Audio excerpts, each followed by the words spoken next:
Hello, everyone, and welcome to A Viscous Cycle. Thank you for joining us for an evening of Dungeons & Dragons. I'm Sean, and I will be your Dungeon Master tonight.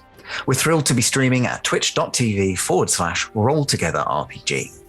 For those who are new to Dungeons & Dragons, everyone here plays a fantasy character in a fantasy universe. The 5 players each have their own unique character, with sheets that tell them who they are, what they can do, how long they can resist a plague, what dice they can roll. Nothing, untoward in that list, I'm sure. They will mostly be rolling a 20-sided dice to see if they succeed in what they're trying to do. A 20 being a very, very good thing happens, and a 1 being a very, very bad thing happens, usually hilariously. However, this is a horror campaign, so potentially fatally, maybe not fatally, but drastically bad. Hilariously fatal.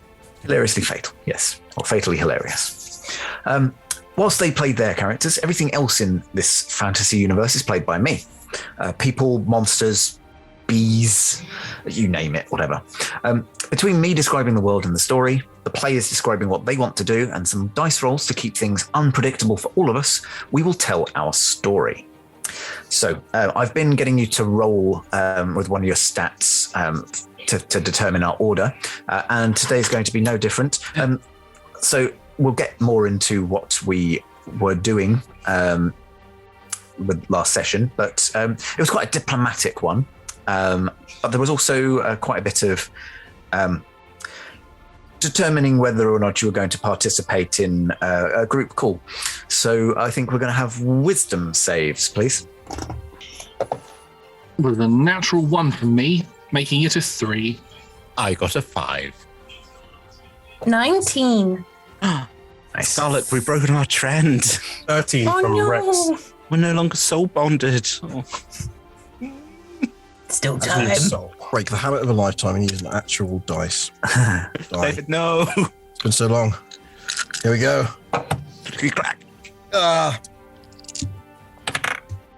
Give us the dice sounds. Oh, never again. 5. Yeah. Is that including The your one modifier? and only actual dice roll of this campaign. That includes, yes, that does. I'm afraid it very much includes. We've got a tie, so what is your modifier? Mine is 0. +3, would you believe? Oh In that my case, goodness. You win that tie. Okay, so going first with an almighty wisdom save of 19. Scarlet, please would you introduce yourself, your pronouns, your character's pronouns, and a favourite thing from last session? Hi, I'm Scarlet. I'm she, they. I'm playing Hera, the she spoopy zombie lady that likes to poke people in the belly guts. Last session, I just really liked the description of the Queen and stuff, just talking to her and just watching and listening to it. It was great. Lovely. Moving down my list, Johnny, you had a wisdom save of 13. I did. It's with a same plus questions. 8. I am Johnny. I go by he, him, and I'm playing Rex, the half-orc cleric who goes by he, him. Favorite thing from last session, for me as Johnny, it was definitely seeing this depth of emotion from Eltrion that he didn't really expect. He kind of saw more of a lighthearted magic user, but he saw that level of emotion that really granted a new gravitas to his character. Excellent. We will get more from David now, because you are next with your 5 plus your modifier. Yes, hello. I am David, playing Eltrion, both he, him. I've been trying to think of a sort of a way to fit Rex and Hera into like a Rihanna umbrella kind of pun. It hasn't come together, so everyone imagined that I did get there and it was hilarious. But yes. Amazing. I know, right? You just Oh wouldn't God, that think. was so good. You should be a Never bar. saw that coming. And a Grammy. But yes, getting to know the new companions and discovering that there's a lot more going on under the surface than appears at first sight. Depth. And moving on to our other 5, Tom, can you, same questions? Once again, it's me. Hello. I am the knight. But when I'm not the knight, I'm Tom, he, him. And I play, well, the supposed Giacomo Riverditch Knifeback. Knifeback is a family name, passed down. One of the highlights of last episode, the discovery of what exactly went into that delicious cheese, just as world building, and just, I think, full credit to David for keeping a straight face from that. That was delightful, and it was also incredibly delicious for my character, which then resulted in the tummy poking. But yeah, I probably will eat more things, and it probably will go nowhere. Let's find out. Will I eat some keys? Who knows? Who knows, indeed. Add it to the wiki. And last but not least this week, Josh, with your measly 3, I'm afraid. Measly 3. My name's Josh. I am going to be playing Jakarth. We both go by he, him. My favourite part from last week was just the general RP towards the end, just how in-depth we all went with each other and just how well we all clicked together while doing that RP. Lovely. Well, yes, we will get into the actual events that transpired, but we will look forward to that and more RP to come, I'm sure. So before we kick off, this stream will run for 3 hours. There will be a roughly 5-10 minute break somewhere near the middle. But first, some words about our sponsors and supporters. So we are delighted to be sponsored by Hero Forge. Hero Forge offers fully customizable tabletop miniatures with dozens of fantasy races and thousands of parts to choose from. Thank you. We've got one there. Their easy to use design tool lets you build your perfect miniature online using a fully 3D, in-depth character creator right in your web browser. Get the most out of Hero Forge with a pro subscription. You get beta access to some fun features such as the dual minis on one thing. I think that the new spinny GIF thing is a pro beta thing. And then also you get a week early access to the new parts. And every Tuesday you get new parts. So big fan of Hero Forge. And you can find out more at heroforge.com. For once, remember to do it after the actual thing. You're welcome, Hero Forge.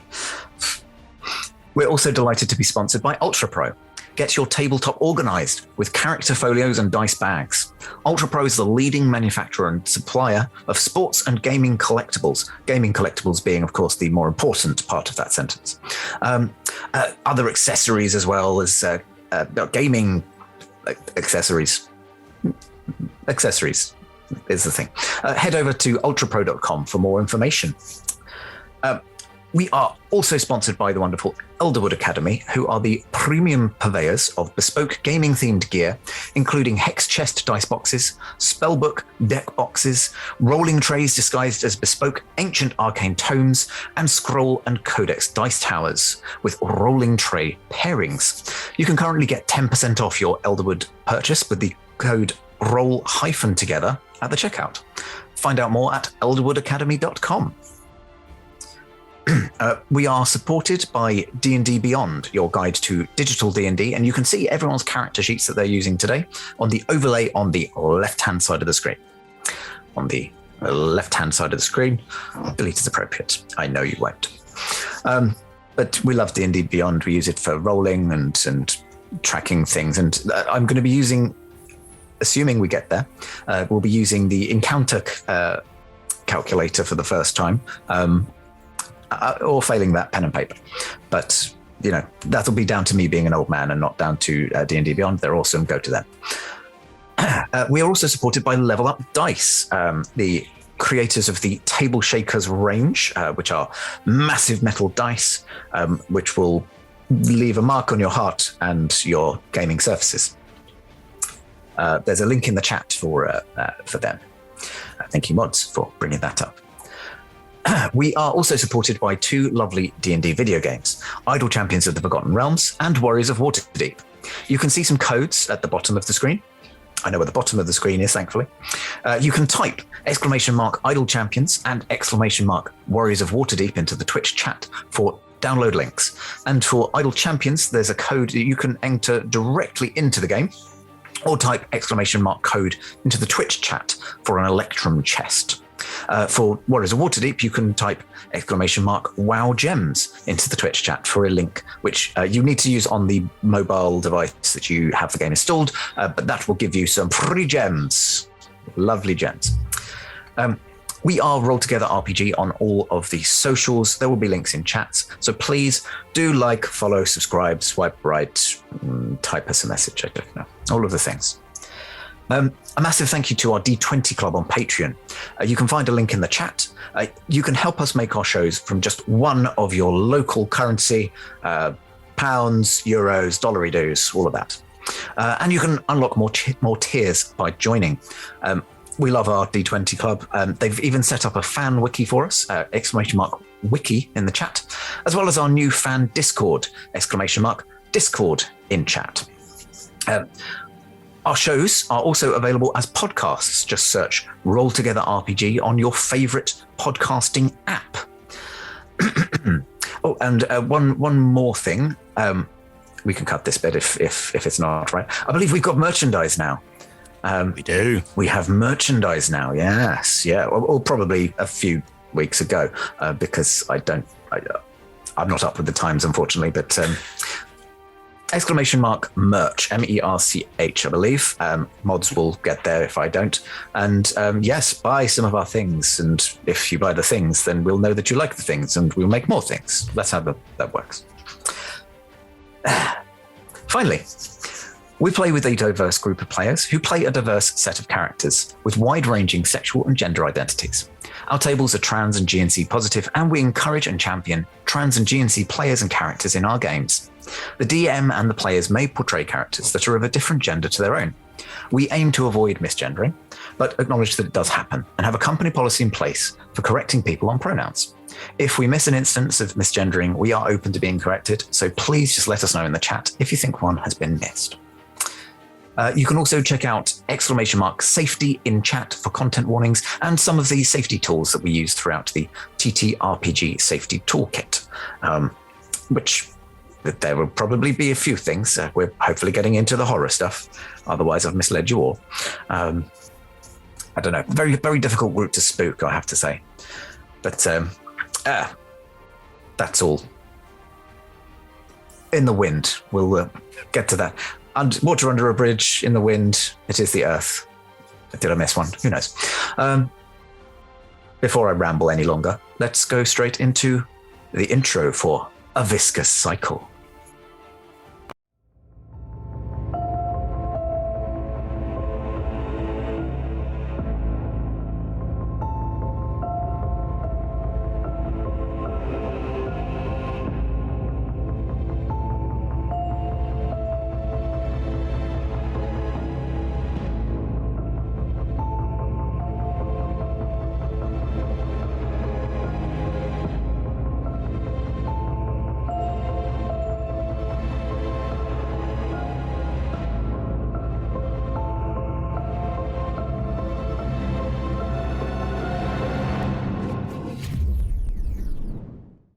Welcome back. So, last session, you found yourselves around the corner from the house that had been infested with the bees that have the bee folk who have recently come to Neverwinter. You managed to sneak into the house next door in order to do a little bit of reconnaissance, whereupon Eltrion used some of his psychic powers to make contact and swiftly found himself relayed and speaking to some of the more sentient denizens of the hive. You determined from this conversation that you might be all right with meeting up with them and talking rather than trying to fight your way in. One of the many potential things you could have done. And after a short rest, made your location known through magical means, a bit of fireworks, pomp and circumstance, that sort of thing, and found that there was a party of bees waiting for you to escort you down. And down you did go, for the bees had made a pathway down down underneath the house, into an area of Neverwinter known as the Chasm. The chasm had been magically sealed ages ago due to various things crawling up out of it. However, being part of the Underdark, it's prime property for certain denizens, such as the bee folk who grow their younglings out of eyes. But we'll ride past that because, we seem to manage to put that to one side and, bygones be bygones, etc. Begons? Begons. Begons by begons.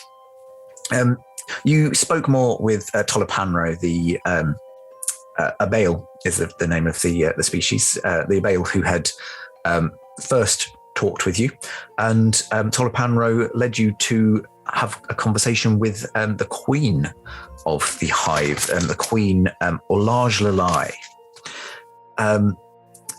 And much diplomacy was had. I'm not going to rehash a lot of the discussion, but you managed to reach a fairly peaceful resolution and determined a path that would hopefully lead to a peaceful integration of the new species rather than angry mobs, pitchforks, etc. You realize that there were more things on your plate that you maybe needed to sort out before you could take a chief part in this diplomatic mission. Part of which, a leather-bound book that Rex had spotted up in the house proper, which had been left behind by a Ms. Ryan, who you've kind of heard whispers about here and there. You went and retrieved the book, and upon doing so, a loose leaf fell out, a leaf of paper which happened to be a poster.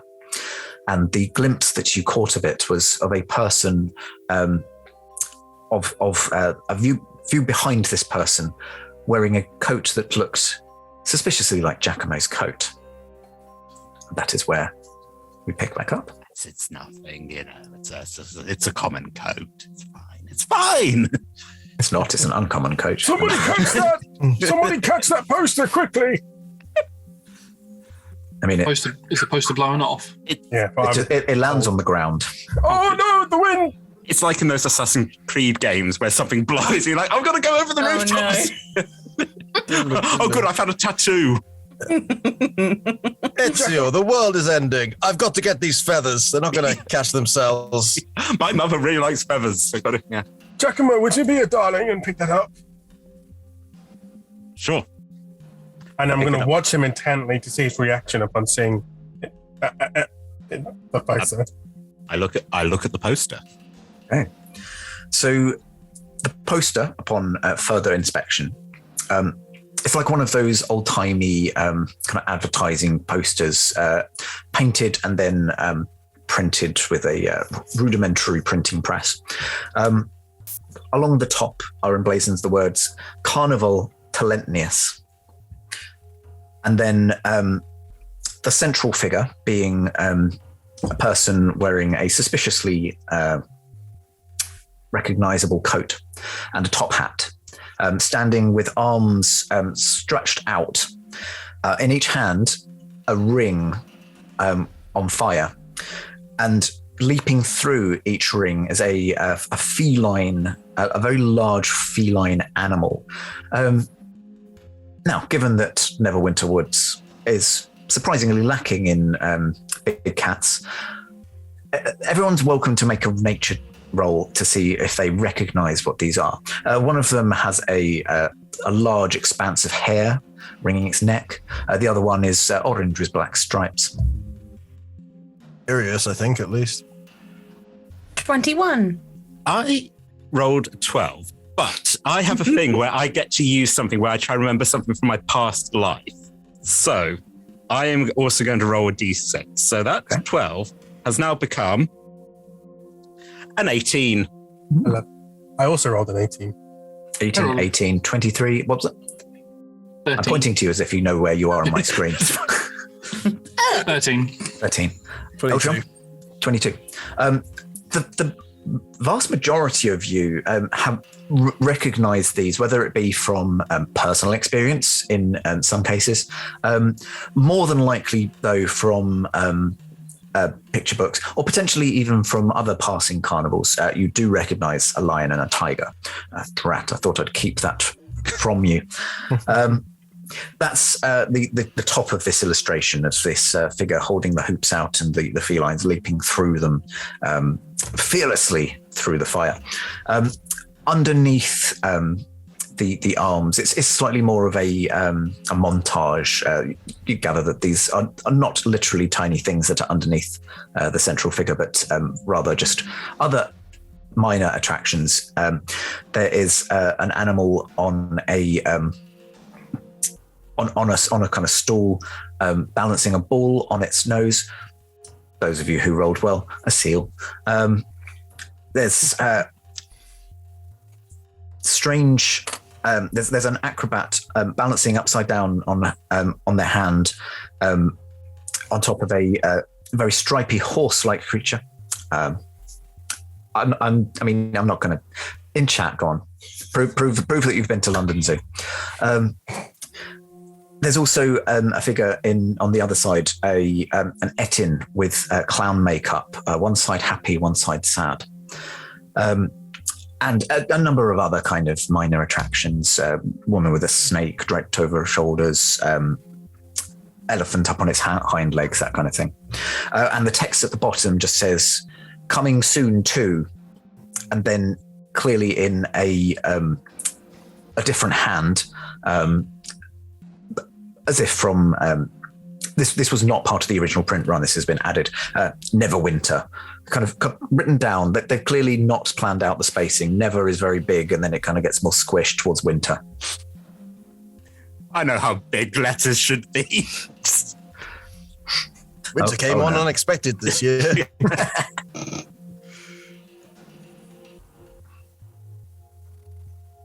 Huh. Wow.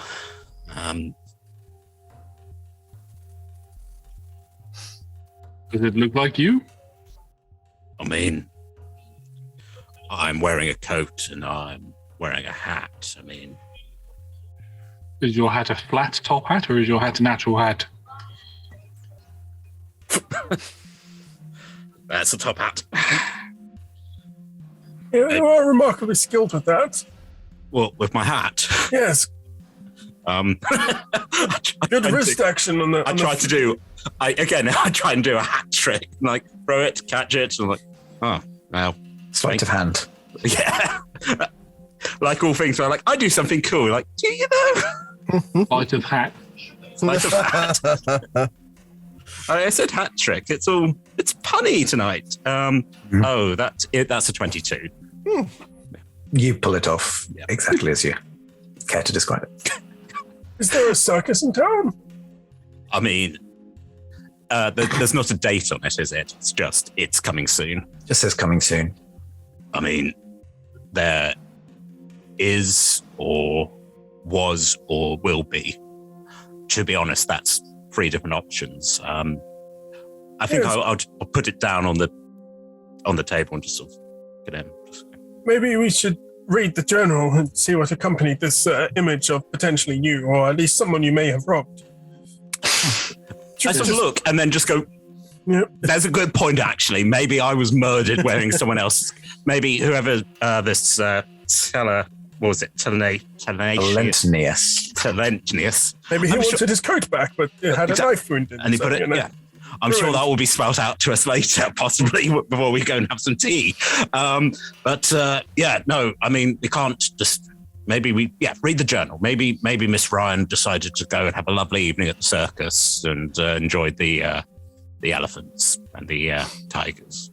And a seal. I know And a that one's a seal. Do you have any burn marks on your arms and your hands? Um, Old scars?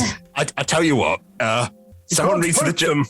Someone have a look at the journal. I'll go deal with this and start taking my clothes off.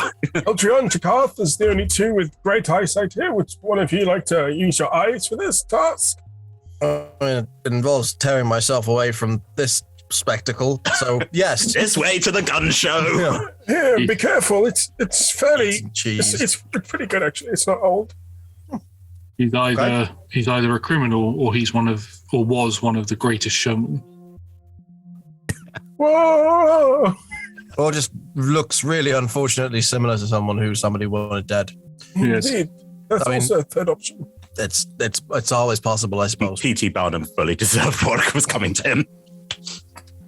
Eltron, nose book. Let's read while we walk. I'll guide right. you. I'll steer you like a ship. Okay.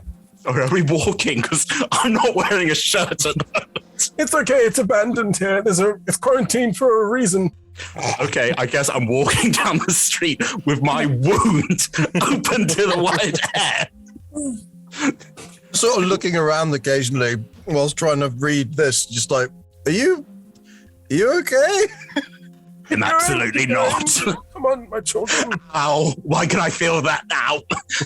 That isn't my knife wound. Take your fingers out of that. Okay.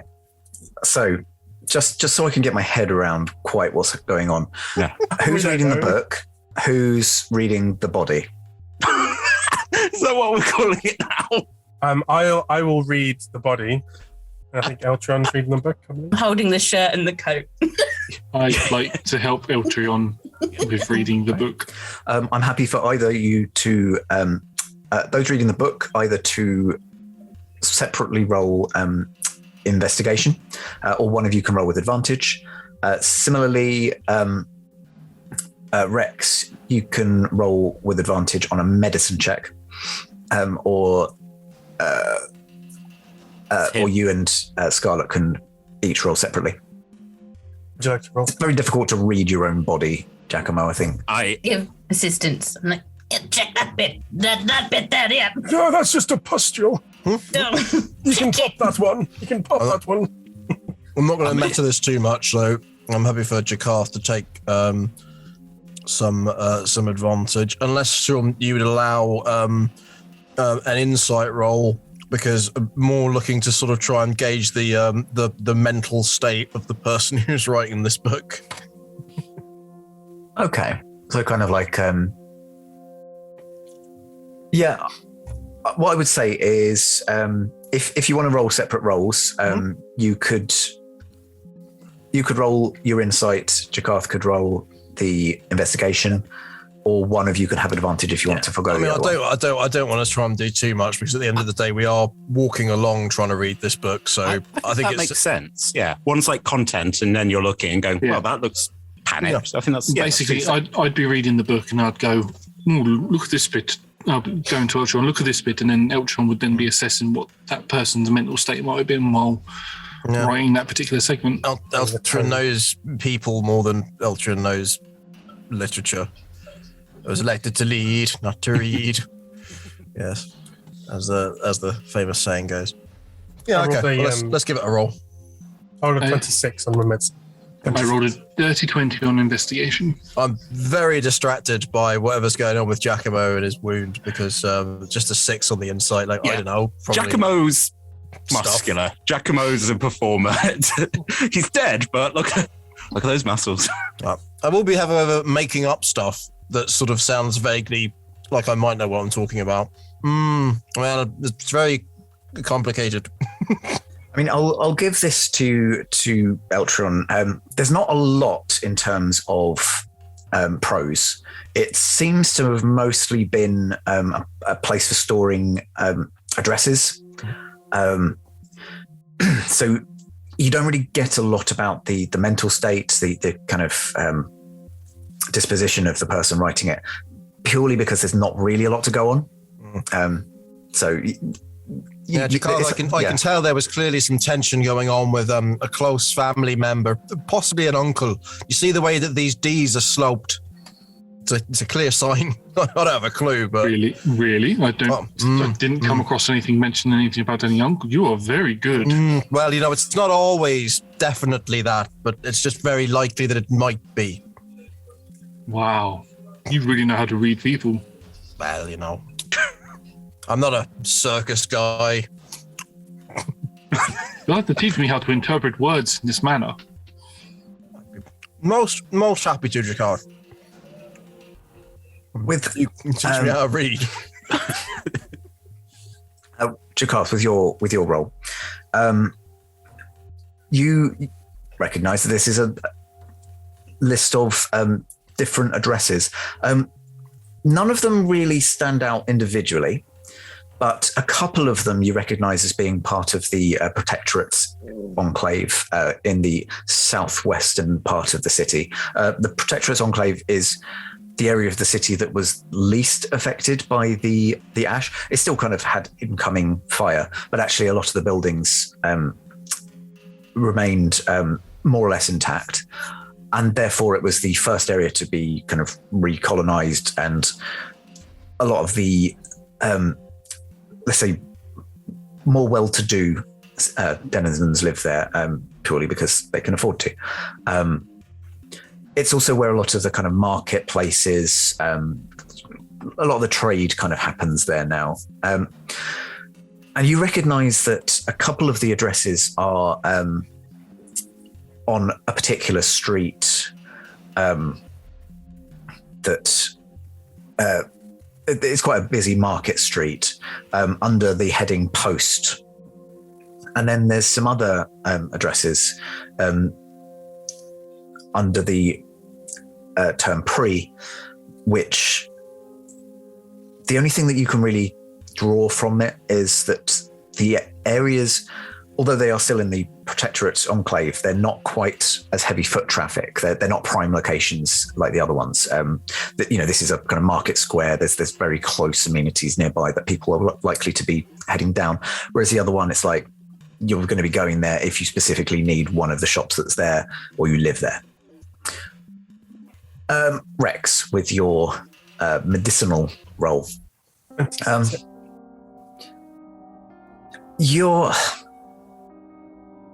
there are kind of old scratches, old kind of markings, none that you would necessarily attribute to a life of crime.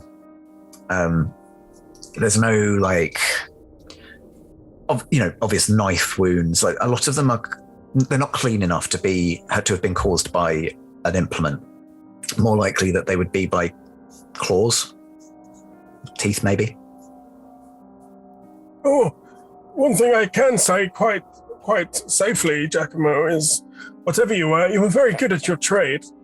I've seen many people come through the infirmary with a lot worse condition than your body's in, other than the knife death thing. I wouldn't. Like this guy right here, probably some kind of large dog animal. Points like your forearm.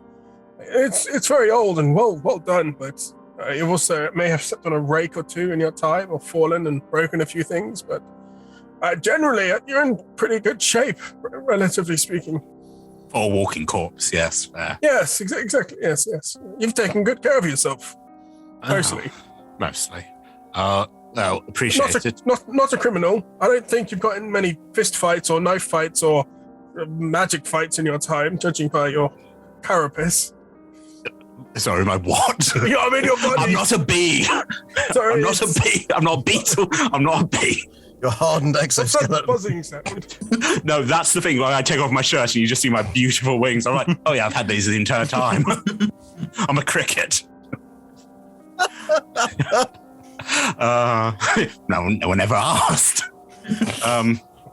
True. Well, I appreciate, and if I did steal this man's coat, maybe that was the one time I tried crime and I literally bit me in the back. Yeah. Yeah. Well, I wouldn't assume that was the case, if I'm honest. Usually criminals and thieves, they tend to steal more, or at least have the urge. And I haven't seen your fingers instinctively reaching for coin purses, or your body isn't looking on corners for threats or for marks. So Well, maybe I should be looking out for threats. maybe. Yeah. What was that noise? I mean, also, just while we're checking in, how bad is the back wound? I mean, should I put something in it? Should I put some cloth in it? Is it leaking? I can stuff it once we get back. Yes, we have some cotton wool and some tape. If we could tape it up. I mean, also... It wouldn't be too much of a problem if you were to get rain or anything like that in it, or I wouldn't recommend lava. That would probably be bad for you, but the general elements, it's fine. I solemnly swear I will not fall in any lava. Well, good. That will be a bit far out of my reach, unfortunately. Definitely not writing that down. You can put your shirt back on. I was about to say I probably should put my clothes back on. What has Hera been Give me doing? back my shirt. What has Hera been doing during Run this off time? a bit. I'm like, give him back. I gotta buy his clothes. Scarlett, what has Hera been doing during this time while Rex has been examining Giacomo? Probably just holding all the clothes, yes, but just scanning as well. Just like, I could be a man, quite a big bite wound, no burns. Interesting. He's not burned.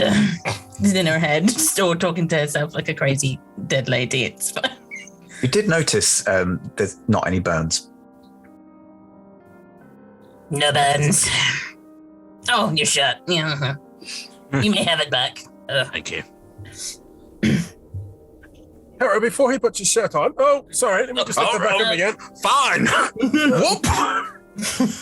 I can bind this with a bandage when we get back, but you're very good at poultices and herbs and mud and squishy things. Would you be able to find something to cram into this wound?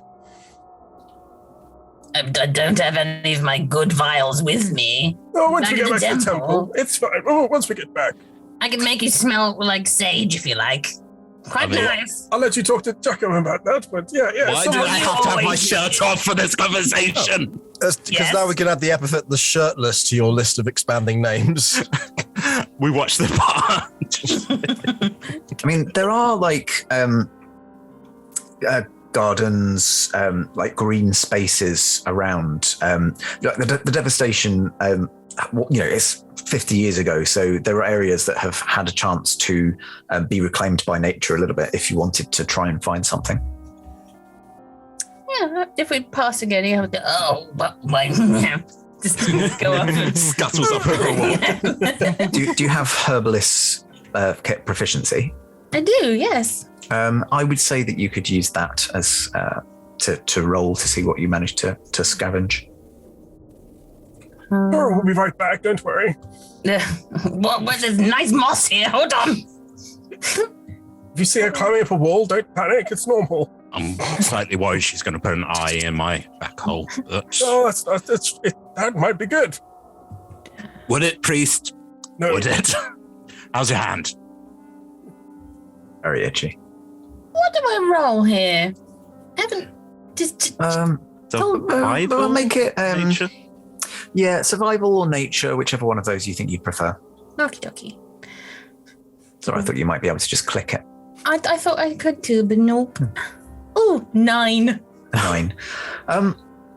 You're looking around and you're looking in the wrong way. That sounds rude. So you're looking for a specific thing rather than looking at what you can find and how you can use it, if that makes sense. So you're kind of very like single-mindedly, no, I know I can do something if I find these exact herbs, and you're not in the right area to kind of find them. So it's kind of, you're defeating yourself as you do it. You do find a patch of quite nice flowers, just like wildflowers, dandelions, and that sort of thing, which you feel a little bit compelled to touch. Oh, I'm just making strange. Oh, this one, yes, it's lovely. Yes, I'll have that. Oh. As you are picking these flowers, and you kind of cluster enough of them in your hand, you just hear a hello. Hello. Sure, is that you, pet? Are you the dandelion? I'm sorry, should I put you back? Oh, no, I'm not the dandelion, my dear. No, I've been looking for you everywhere. Where have you been?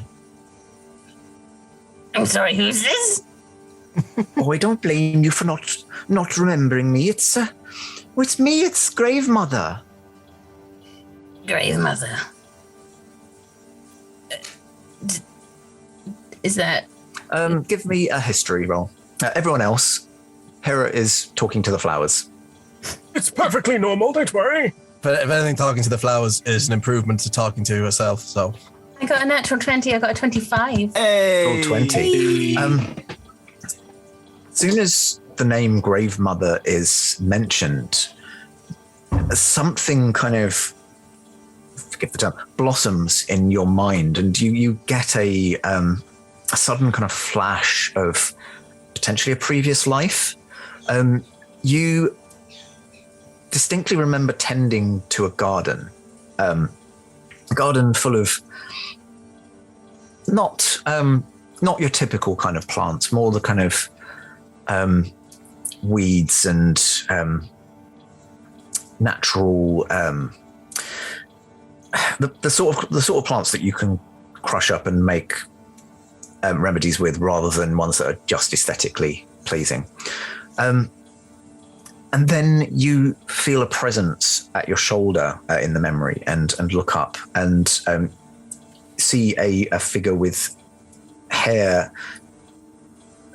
pulled back in a very tight bun that, despite its tightness, does nothing for the ravaged, wrinkled skin that's pulled taut over this skull.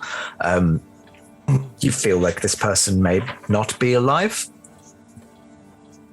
and that may well be part of the moniker Grave Mother. Sure, I've been looking for you this whole time. Where did you go? I don't know. I'm in Neverwinter. I don't know how I got here.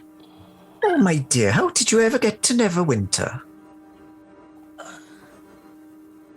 I was pulled in on a cart, that's all I know. Oh, I see. This wouldn't have anything to do with the gift that I gave you, would it? Gift? You were ill, so I gave you a gift that would enable you to carry on being. Oh. You mean my current state? I mean, not to put too fine a point on it, yes. Oh. How are you doing, my love? Oh, well, I'm sunken and my skin's a little, my voice, I'm not entirely sure. I don't really remember how I used to be. Could I sing? Did I used to be able to sing? Yes. Oh. You may insight roll that. Nah. Choose to. No, 100% true. You had a lovely voice. Of course you did, my love. You brightened up my every day. Oh. I'm sorry I worried you. Oh, it happens. You disappeared rather suddenly, that's all. Where are you? Oh, I'm only around the corner, really. Just Jatar. Oh. Well, I'm trying to deal with a plague at the moment, but... Lovely. Well, it's quite fascinating, to be fair. I would love to see you soon, if that's possible. Of course, my dear. Well, you no rush. I'll be all right looking after my own nightshade, but I look forward to seeing you soon at some point. Oh, thank you. This is good news. Thank you, Mother.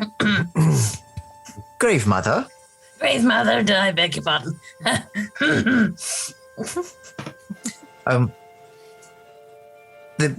You feel like if you carried on talking, you could carry on having a conversation, but nothing else is kind of said at this point.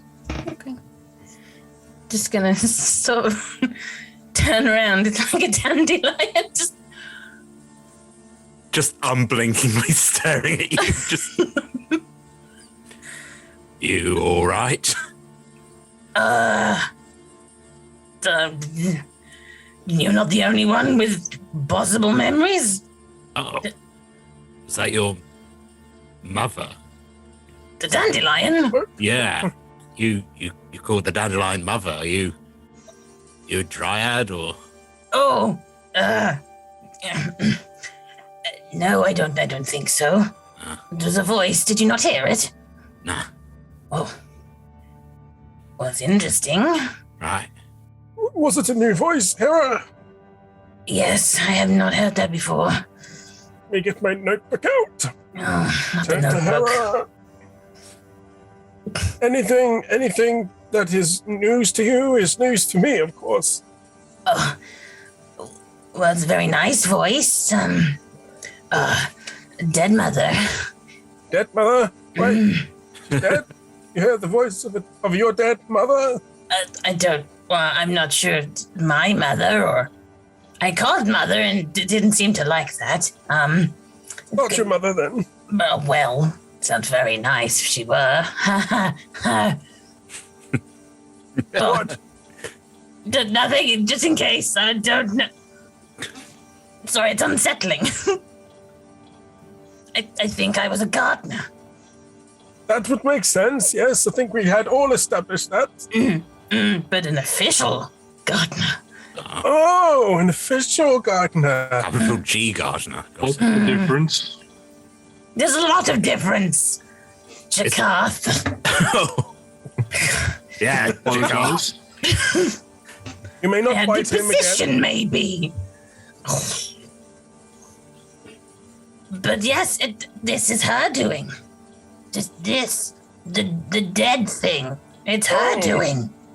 And what was her name? Dead mother. Dead mother. It was Grave Mother. Grave Unless mother. you're getting that No, deliberately I wrong. like the fact you didn't remember it. Like, Grave mother. And So did I you am set her awfully location? excited. What's her current location? Oh, And her far away. Awfully far away. far away. I will not be calling you Crusade out. No. I mean, please, no, Good. she sounds lovely. Oh, Yeah. of course, of course. No calling crusades out. That never goes well. Well, not for you, because you have to fight them. Yes. Quite pretty. Put that down, but she's pretty. You want me In to the put down dandelions? Was she the one that gave the gift to Giacomo over there as well? How do you feel about plants? Giacomo, how do you feel? I bear no animosity towards plants. Check this dandelion. Do you like it? Let me talk to you too. Again, it's too close to my face. It's like, That's a space, not a thing for Hera. hello, dandelion. Maybe it's a microphone. Hello, grave mother. What's the Mother. microphone? Speak louder. It's me, your boy, Giacomo. I'm back. No, it doesn't seem to be. Maybe someone else. Can I lean back slightly and just whisper to Eltrion? Eltrion, now's your chance to fuck with him. Try speaking louder, Giacomo. All right. Turns out I might be part of a circus. Is there a word? Are you the god of circuses? Is there a god of circuses? You, in Giacomo's mind, you must blow the dandelion to the winds, then turn thrice widowshins, screaming, I'm a salami, give me a lasagna, and then my blessing shall be imparted to you. I turn to Eltrion and go, which way is Wintershins? The other way to the clock, my friend. Right, okay. Getting something. A voice in my head told me I basically need to blow. So I blow. Oh my god, I've never seen anything so mystical. I'm spinning. I'm lasagna. Rex starts Slowly. giggling. Yeah. This is all very strange. It's like just slowly offering Giacomo some cheese on my knife. Oh, yeah, Cheese. thank you. I'll go to put it in my mouth and then remember. I'm like, I hold up the poster. There's probably people who are sad that I'm dead. Well, Probably we're people sad who that miss you're me. I'm not sad you're dead because otherwise we wouldn't have met. Yeah. Also, But- there's a time for everyone to die, and you're still here for a reason, Giacomo. Let's be on our way and find it, shall we? Let's go. Get some- Find your reason, Giacomo. If the grave mother is listening, she probably won't be liking you mocking her, but maybe she's fine. Maybe I'm a salami. Who knows? I'll ask her. Actually, in all seriousness, if you could ask about me when she Of course comes I back. can. Yeah. Yes. Yes. I don't think I was a gardener. I think we've established that. Well, no. Dad maybe had a different job. I don't know. Why are you asking me? could have been a I'm just finding caretaker. this out myself. You're very demanding, Giacomo. Eat the dandelion. I've got Put another the one. dandelion in your back. There you go. Keepsake. Could have been I a did dandelion. caretaker instead of a gardener, maybe. Who worked on his juggling? Yeah, no, it's all possible. Yeah. Could have been a side thing. I mean, I've never heard of a grave mother, but maybe actually, if we're going to a temple, maybe they know something about it. Maybe. We'll have to consult the wardrobe of information on that name. I can't say I've been contacted by too many. Well, actually, that would be telling a lie. who hasn't been contacted by suspicious beings of unknown vitality from time to time? My mind is pure, just Cannonball and myself. Mostly myself these days. Oh, It's pretty much all just me. oh, well, that's sad. But faith is strongest when it is most challenged. That's still sad. Cheese? Yeah, eat some cheese, Padre. Oh, thank you. Constitution save, please. Oh, You're lactose intolerant. I forgot I had a -2. Your tum-tums. Lactose was the name of one of the It's halflings. okay, I rolled a 16, but that's -2 to 14. 14. Yeah, you keep it down. It's very strong, but Yeah, I can taste the halfling. Which one? Lactose or intolerant? Both. Now, before I turn into a bee and fly away, and before we forget everything we've just learned, shall we be on our way quickly? Yes, although I don't Almost. think it's a bee that you're going to turn into, but anyway. We'll see. You're going to turn into a bloater, don't you? That's... No. No, he won't. I'm No. incapable of such a feat. Trust me, I have tried.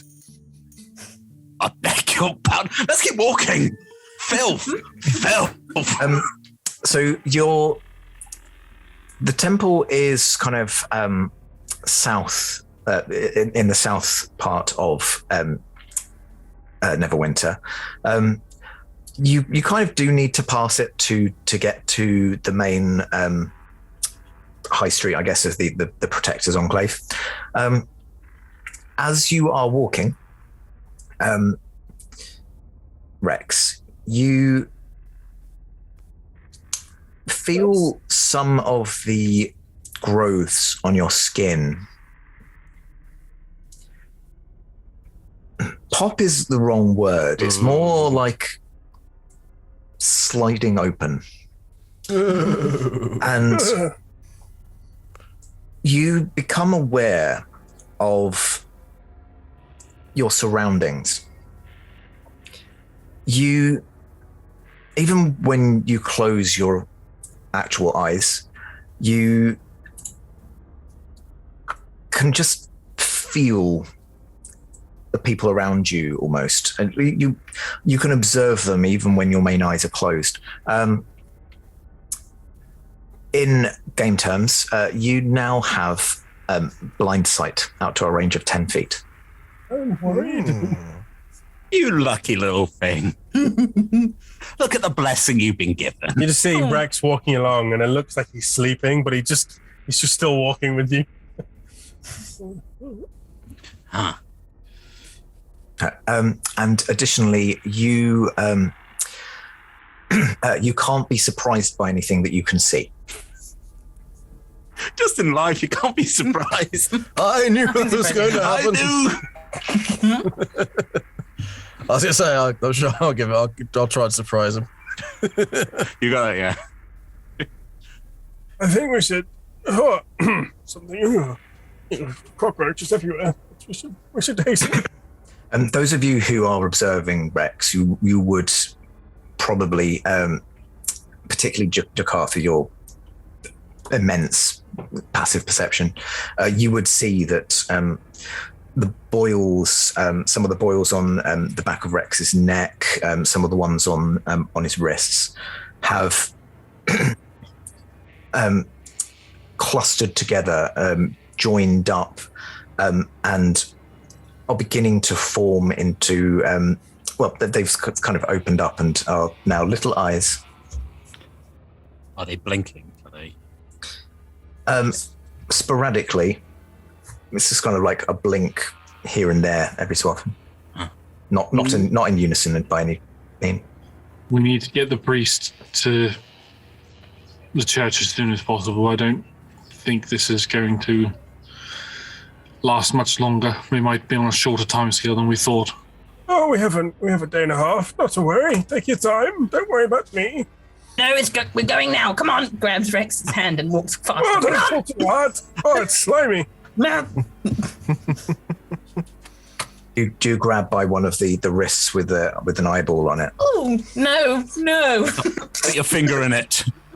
Instinctual poking is not okay, Hera. Give me your other hand. That's also good poke people. No. Just in the middle. I think Pinky finger. when we get to the temple, we should leave me outside, maybe in the graveyard. Maybe you could find Carpo and just explain that I am in need of some light assistance. We'll take you through the back so nobody sees you or worries. It's Sorry, fine. Capo, I can't remember my own leader's name. Also, if you're infectious, we're all in your vicinity. I mean, Well, it's more if I, blow up and with people around. oh, we don't want to blab in a church. We don't want that, no. I mean, the two walking corpses, that's fine, but Well, you're not about to explode. you don't know. Well, I do. I've checked. Oh, that's true. You did check to Yes, see if I yes. was explosive. Yes, Yeah. your gas is escaping your body as it would normally, just slightly more because of the decomposition, but Rex does raise a sort of solid point. It may well be that if his true condition became known, that people would insist upon placing you under observation, Rex, to study the, not to put too fine a point on it, the kaboom. quite. I do have my plague mask and I have my hood. I can pull up and cover my entire body if I need to, for such a time as when I'm dealing with infections. Not always most useful, but enough to keep me away from prying eyes. And if you covered your own eyes, can you still see? Are they functional? Yes, I can see you perfectly, and Oh. my plague mask on. Hello Wow. there. I am the knight. Oh, I can still see. I can still see perfectly. I can even see you behind me. Oh Kind of like a panoramic vision. It is quite disconcerting. Stop putting. What are you doing, Eltrion? I can see you walking behind me there. What are you doing with your gold arm? I was going to say it's like that bit in The Great Escape. Like, let me come with you. I can see perfectly. Let me come with you. Like, no, stay in the graveyard. It's just sort of like, Good boy. There's a time for everyone to die, and mine might be in the graveyard or it might be later, but we must try first to see if we can request assistance from Capo Tyria. Tyria. Capo Tyria. The I didn't write it Capo. down, just very badly. Hey, Capo. Where are you headed then? Are you going to head to the temple first? Are you heading to the markets? Temple first. Temple. Let's say temple, yeah, because even if presumably we won't be able to cure Rex's condition, you never know. We might be able to slow it down or something, and at least we can make sure people are informed of what's going on. I am wearing my full play garb now, so hood up, gloves on, sleeves over my gloves. Mm-hmm. Like you can't see an inch of my skin, which hopefully might. While you've covered up the boils, the boil eyes, all of that, you do find that your vision is stifled, much as if it were you were wearing a blindfold. If anything, kind of the vision from your actual eyes, you've kind of got a peripheral that would be from your extra eyes that is just views of black cloth. So you've just kind of got this almost tunnel vision of where you're actually looking. Going this way. Hold my hand. As you come up on the temple, it is much as you remember it, for it has barely been a few hours since you were last here. There are still people, a bit more of a line than there was this morning, as you know, getting to kind of a peak time. People are starting to approach and with various ailments, you know, early signs of the bloat, that sort of thing. You can either go in through the main entrance, or you can go in through the side entrance that is more for devotees of Kalemvor. Let's go for the side, yes? Oh, well, yeah. I mean, you two are staff members officially, are you? So we can. Well, I'm a ward. Well, yeah. Same thing. Yeah. You're registered. You're fine. Oh, I'm also registered. Yes, but see? I've got You're a ward too, it's fine. Maybe Jakarth, you go inside and see if you can find Capo. Eltron may stay with me just in case anything untoward happens out here. Happy to. Eltron will also make his clothes slightly less stand-outery.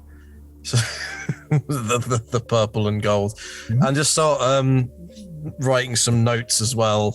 Essentially, Sean, this is a summary for Harper's to just leave it a dead drop later on. But also very much just waiting to see what happens to Rex in case there's any kind of explosions. Hera and Giacomo, would you accompany Jakarth and just impress the import of this request? Sure. Jakarth can be quite accepting of Capo's decisions, and that's just not what we need right now. Okay. If you're all right out here, you just don't move. I will move maybe slightly, but okay. No, stay. Hera, go. You want anything from the temple, boss? Or... Yeah, I've got your water skins still. You want it? Should I leave these? I mean, you can get them blessed, maybe. Oh, hey, that's a side quest. I'll go have a word. I can do that for you if you want to leave them here. I'll put them down by your feet. You're like, side quest completed. I can warm them up, Rex, and you can just rest your legs on them or something if you're feeling a bit of tension. It'll be fine, I'm sure. Well, you do seem to be bearing up remarkably well. Oh, well, I'm not sure if you know quite the order of Kalemvorites, but we are accepting of death when it comes to us. We do not face it with fear, but with acceptance. And I will not seek to prolong my life, but of course, if it is medically possible to cure me, I will do so. I admire your outlook, Father. I've known many priests and clerics in my time, and not all of them have been quite as steadfast to the credos, if you will. Yes, we have many that give bad names to all orders, no matter where and what they are. There are those that take it too far, and those do not take it far enough. Aye. Oh, I'm sorry. Yes, whilst Jakarth, Hera, and Giacomo are not here within earshot, I would just have a request from you, though. As I believe you are probably the most likely one to fulfill this. if I were to lose my mind due to this curse, and it would cause me to be dangerous to the innocent people of this temple and my home, I'm sure you know what must be done.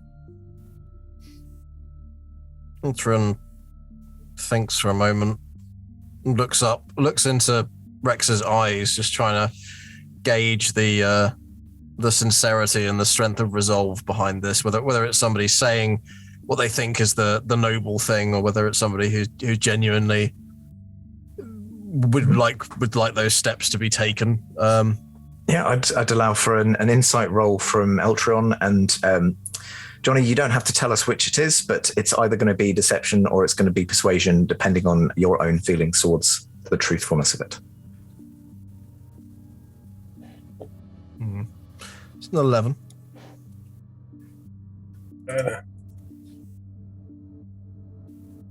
It's an 8. An 8. I don't really know what I'd be rolling though. For. It's more to kind of just determine how well you convey your true intent, or the intent that you wanting to convey. I think with the 11, Eltron, you don't do your best reading of a person, but you do get the intent. Is Rex being like? Is Rex honestly ready to go to the need arise? Rex is concerned about everybody else but him. In this spot. Obviously, he is still trying to cure himself, but his concern is for people in the church. So it's a long look and just a slow nod. Should it come to that, Father? But we're not there yet. Not yet. I have some blessing to do. And in the time that between, I'm going to cast ceremony on the waterskins and use it to bless as one of the features of the ceremony spell. Nice. The waterskins turning them into holy water. Nice. Don't let the undead get too close. Here you go, Giacomo. But it takes 10 minutes, so that'll be me kind of just talking to him and blessing. So I'll just be. I guess we're kind of sitting there in silence. There's a lot to contemplate. You're getting on with stuff, and I'm just kind of writing some notes, and occasionally just a furtive glance, a kind of a sympathetic one, but also like Eltron is starting to admire Rex, like having always had this impression of being sort of a bookish Jobsworth of a cleric. Like there's an understanding that perhaps, one shouldn't make snap judgments. So he's had a lot to think about over the course of the last 10 hours, and Rex is opening his mind in more ways than one. Okay. Just sort of. So you, three of you, Hera, Jakarth, and Giacomo, you head into the shrine. There's no one kind of. There are people on the door, but they recognize Jakarth, they recognize Hera. They don't recognize Giacomo, but the company you're in, it's more like, okay, yeah, you're fine. No one accosts you, and you're able to access the staging area, I guess, of the shrine, the back of house. Sorry, I've only got theatre terms in my head for some reason. Anyway, in the wings. Yeah, you're just behind the curtain. You do manage to find Carpo Tyria, who is busying herself instructing some of the newer Columbarites in their administrative duties. Who's this? Oh, Jakarth, sorry, it's a bit of a busy time. Best you come back later. We could do with some help quickly, if that's all right, actually. Indeed. What seems to be the problem? Hera, do you want to explain? There's no time to explain. Come on, you have to come with us right now. Everyone else, shut up.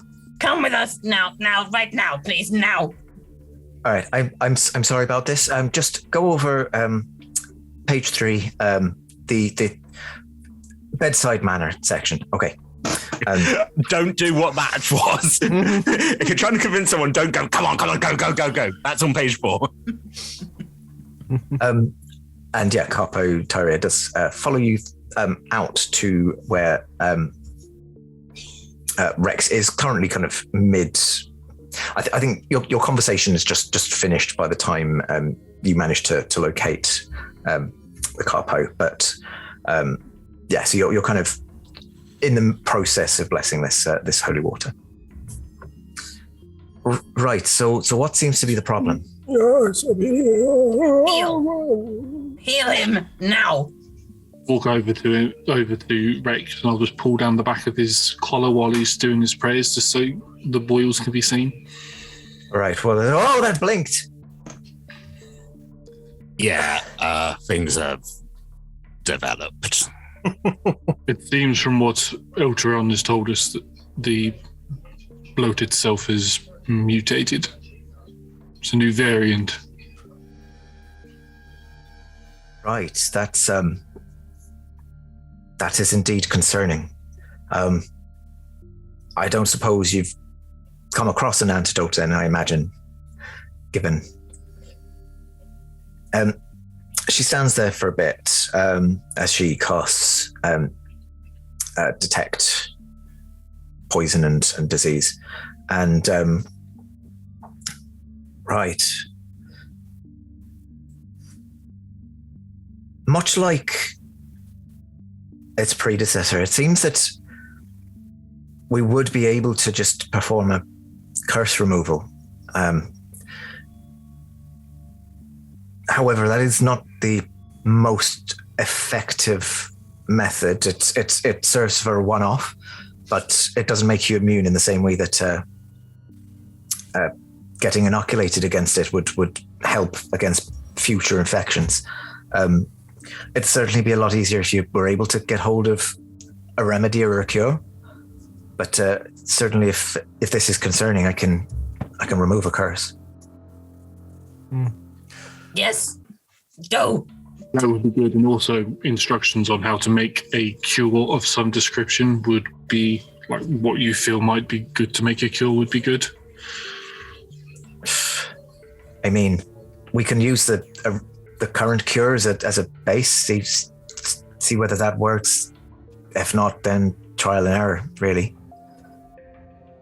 It's a first. Why is this step. time? Sorry, go on, Giacomo. No, I was just going to say, if it turns out remove curse is the cure, that's great. That can be developed if it's worse. I mean, also, do we need specimens? Would that help if we could bring samples? I guess if you can find some other infected persons or I have eyes. recently deceased. I have eyes. Capotaria does not seem too surprised. Oh, could you? Surprise. Look, they're tiny. Look at that one. All right, can I? There you go. There you go. Right. I do thank you for your kind offer. I would suggest, although I know Rex is probably too humble a man to ask for it himself, but if we can find an immediate solution to the problem at hand, it does give us time to make our plans without, being concerned about impending death. That makes a lot of sense, of course. Being a priest of Kalembor, I am keen to just make sure that you are not accepting this as the intended end, or is this something that you wish to fight and carry on? I would say that for the purposes of expediting roleplay, you can have finished your ceremony. Oh, I can see you. I'm still facing away. They're functional. They are, yes. 360-degree view. It's quite extraordinary. I mean, that seems like quite a boon. Are you? Well, it is. But of course, if this was to spread to my brain in any way, and mutation is currently examined, it could cause me to wreak havoc on a lot of people, and it doesn't seem to be lethal. Just, Debilitating. debilitating and potentially harmful to others. So, to answer your question, no, of course not. If this is my end, then I'm gladly go to it. I can just remove it. But it's up to you. I didn't have time to do any detection on it, unfortunately. May I make a suggestion? Well, yes. Rex, if you are finding some of the effects of this curse to be advantageous, perhaps we could take the necessary spell to cure you with us as a scroll, so that... Oh, I can cast it myself. Well, exactly. So it may be beneficial to observe firsthand exactly what the nature of this condition is from, a safe distance. I do have... What? Are you telling me that we traipsed all the way back to the temple to get somebody to cure you when you could have done it yourself? The entire time. Well, no. I mean, I would have to sleep on it and pray for the correct spell to be granted to me by Kellenvor upon the morn. But yes, I do have capabilities. I've treated many cursed folk in my time. The one question I do have is the bloaters that we did fight. Were they bloaters before they received the eyes or after they received the eyes? It is currently unknown. If this curse is going to cause me to bloat, then of course we need to get rid of it immediately. But if it's not turning me into a bloater, then that's an interesting point. It might be two different things. It might not just be the bloat developed. I do know someone we could ask who might have observed the path that this condition takes. If you follow me. Not quite, no. In your mind, Rex hears the bees. Oh, yes. I can ask the bees. You can reach them from here. I've quite forgotten. Of course you can. Yes, of course. Well, it's a very good question to ask. Yes. It seems we don't need your services just for the moment. I'm so sorry to have taken you away from your time. No. If things go wrong, no. Do it now. He doesn't have. He's old. He can't think straight. I'll decide for him. Please, cure him. I don't believe that it signed over the power of attorney to you, though. So it was why we were out. I've got next of kin. I'd very much like for the priest to be healed, please. We don't have any scrolls for removal of curses, but I mean, you could probably pick one up from the market if you particularly wanted to go. We could probably sort you out with a bit of money towards that as well. Oh, nonsense. No, we wouldn't need the churches. Yeah, actually, maybe that might be a good idea. Or you could just heal him now. You said you could. I could do it. I could do it right now, but it seems like Rex is. If we know it works, then that's good, and we can deal with that. We might get in. Any of us could get infected, and that's something good to know. Priest, I will get you infected if you're so damn concerned. I will rub those eyes in your mouth, whatever. We need to try and work out what we got. True. Well, I mean, good of everyone. I'll be traveling with you, and obviously a threat to you if anything was to go wrong. So, to be fair, why don't we take a vote on it? Look, if anything goes weird, I will kill you. How's that sound? I'll put that out there. That's concerning, but all in favor of healing the curse. In the background review going, yes, I will. I'll do it. All in favor of healing the curse, say woo. Woo. Woo. No, just the two of us. Well, Heal now. I'll bite everyone. I'm not gonna kill him now. You won't kill him ever. No, but do you want the curse removed? Obviously. Then you didn't woo. No woo. Woo, double woo. Man, I woo in her face. Mind. Woo. Eltrion, you don't mind. It's not. The danger doesn't seem imminent right now, and look, we don't know exactly what it's going to take for us to get close to the people who have the answers we need. We may need a man on the inside, so to speak. You know, we don't know what we're going to face. I'm as concerned for Rex's well-being as anybody else. I just have the advantage of more, I don't know, objectivity. The man knows his own mind. Let him make his own decisions. Why did we come here? I don't know, if I'm honest. Okay, I will accept the healing. Just to ensure that it works.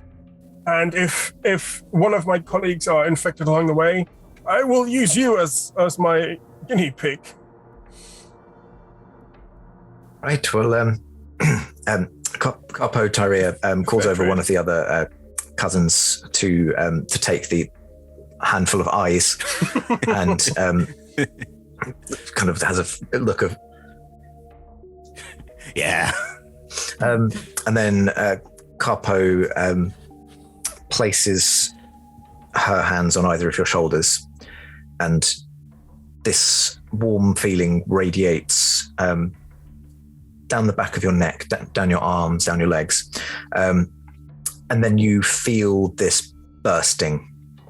As first the one on the back of your neck, then the ones on your wrists, and a couple of other ones that were kind of in the process of growing, just kind of burst. They do leave some pockmarks in your skin, but you feel like you are no longer under the effects of this curse, and you do no longer have blind sight.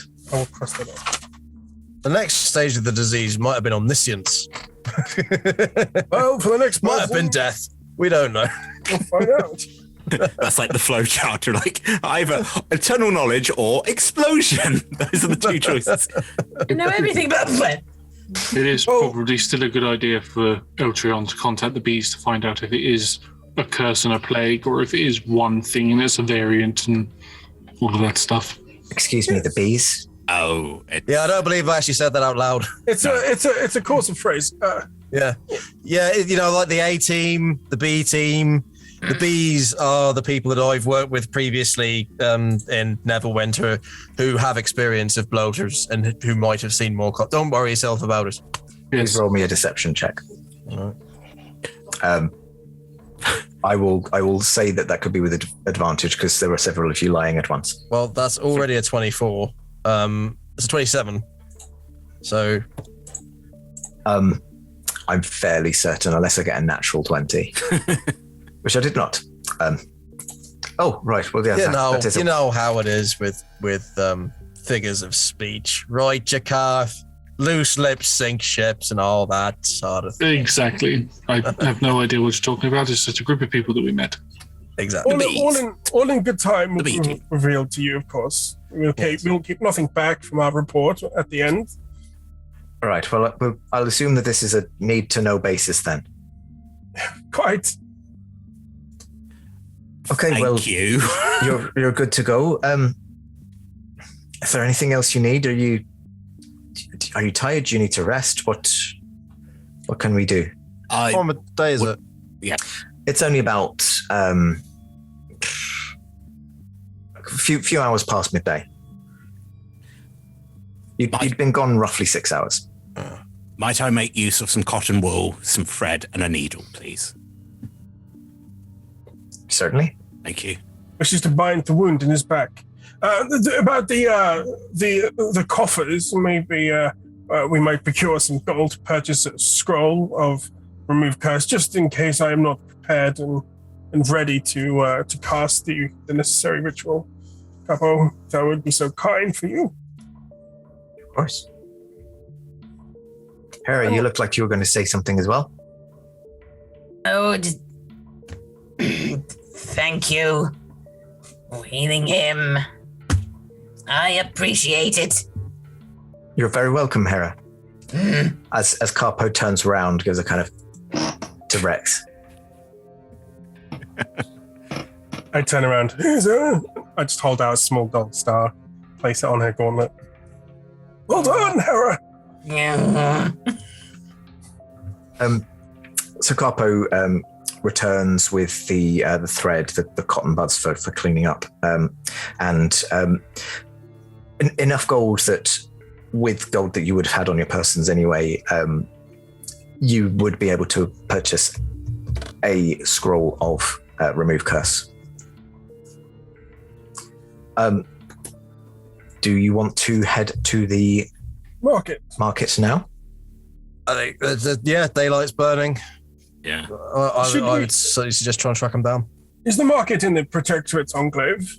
It is. Yes. There's kind of, there's a few shops that might deal in scrolls. Might be able to find something at a stall, although they tend to be more bric-a-brac. I would try and tune into Radio B at some point as well. Maybe we can kill two birds with one stone, so to speak. And I believe you read some addresses on the book that's listed places in the Protectorate market area. Well, upon our travels to purchase this scroll, perhaps we should just have a window shop, have a nosy to see why this may be on a book written by our good friend JR. I was just wondering that, considering we need to talk about our friends, we probably need to tell the city, who do we talk to? Where do we go? Do we need to get other people on side who might, push our case higher up, or what's the priority, to be honest? I think that would be a question for Eltrion. You seem to know the city best.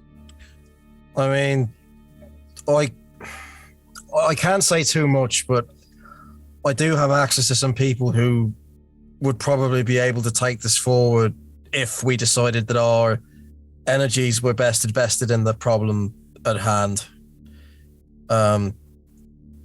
As I believe Rex had rightly suggested. But if we do want to move it forward ourselves, there's always opportunities and options to do so. But it may be better for us to raise the issue, having solved the problem, and being lauded as, heroes or what have you, rather than just adding to a list of unknowns in what I am forced to admit is an already fragile environment. Well put. Is there a way we can set up a time thing? So a message would go out in, say, 3 days' time, 2 days' time, if we fail, just so we're sure that someone might come and, for a greater good, possibly. Hold up the parchment that I was writing on earlier and be like, this is a summary of what's taken place to the best of my knowledge. If there's anything you want to add to it, Giacomo? I mean, I would like to solve my murder, but I don't think that's the priority for your associates. But I can put a word into the right people. You never know. I would quite like to know if anyone. Anyway, my friend, it does look as though, at the very least, your coat is tied to what we're currently undertaking. So, yeah, that's worrying. Unless she is just a fan of the traveling circus. I mean, I'm hoping that we didn't bring it into the city, like a sort of parcel of patterns kind of thing, bringing disease into a city. But that's another concern. It was here before you. Some of those lions had rings of fire. Oh God, the lions are loose. The lions have got into the sewers, and Giacomo's not around to get them. Yeah. Loose lions sink. Well, whatever they like, they're fucking lions. The market would be a great place to get some information. I mean, we can window shop at this address. We can get a scroll and maybe find out if there's a circus in or nearby. Kill 3 birds with 1 stone. That's even more efficient. Want to kill some birds as well? No, it's a term of phrase. No poking or killing of the birds with rocks or fingers. Although, if we meet any interesting or plants, teeth. you can talk to them. They may have some insights. And we could try and find out about your dead mother or whatever. Yeah, but we can ask the pigeons, sure. Pigeons know all sorts of stuff. Was that not something we were supposed to ask the priestess? Was about the grave mother or dead mother or whatever we're calling her. Did you not? We assumed that you had. To be honest, we walked in. Hera yelled, "You've got to come now! Stop that!" And then the most important information I have. It's important. Are we just sort of walking away at this point? and then slowing down and start walking backwards. Like, I mean, do we want to deal with that? Is that a focus, or we don't know what might be the most important? Is what I would say. The more information that we have, the more likely we are to make the correct decision. It can't hurt to ask somebody who might know. What if they don't like her and they try to, You got a card. You're fine. You're ward. Right? It should work. Okay. It would work for you, but not for someone turning the undead. It was a present. It's. You have to remember, though, I am an open-minded and slightly rebellious priest, some might say. And I saw the goodness and potential in you, Hera, and in you, Giacomo. That reminds me, Giacomo, be careful with those water skins. A lot of my order would rather, the dead should stay dead, as I also agree. But here you are, and that is another matter. Now, a creature causing the dead to rise is another matter entirely, be it at their will or forced. She's very nice, and very polite. Nice. Very polite, and she looks pretty. Okay, that can't be bad. Well, evil often comes to us as a temptress, as beautiful and sweet-smelling, like a beautiful garden flower by Hera. I didn't get to sniff her, but she's very nice. Imagine your smell sensors are I'm sure she was fragrant. Probably not perfect at the moment. Oh. We procrastinate. My point being, it is on my mind whether or not how I should approach this, and I am Rex. I would suggest you wait until we know more before you bring this up to anyone else outside of this close-knit, safe space. And I gesture to each person. Ignore the rat person who's in the corner. Like, I'm not listening. I'm just looking for my friend. You do look around yourselves as you're kind of gesturing to each other, and you recognize the kind of part of the city you're in. You are kind of at the beginning part of the street that would be where you would find much of the market sellers, the beginnings of the kind of brick and mortar shops. So I think that's probably an ideal point for us to take our break. Woo. So we will be back in 5 or 10 minutes, dependent on how much time we need to put in the break. That's how it's decided. I think it's by the dice, isn't it? But while you are gone, we will have an anagram. And this is a word that was set previously. So, I mean, hopefully you haven't been going through every single word that I've said during this thing to work out if it's an anagram. And if you had, it's probably taken you all week. Well done. Phaetonian Street, at the location of the Hive. Phaetonian Street is an anagram, would you believe it? It is spelled Feitonnianst.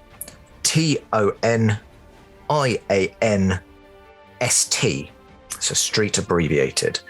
Feitonnianst. And that would be an inspiration dice for our players should they get it during their break as well. Old Etonian. No. David, you used yours last session, but Tom, you've still got one. So yeah, I will take myself out of the running. I haven't used mine, so I'll stay out as well. No, Johnny, you can get one. Do it. It will save your life. Yeah, because if none of you do it, then you might miss out on one. But at least you can try and get it. Cool. Right. Well, that's that. We will see you after the break. Yeah.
welcome back. Hope you're all rested, had some tea.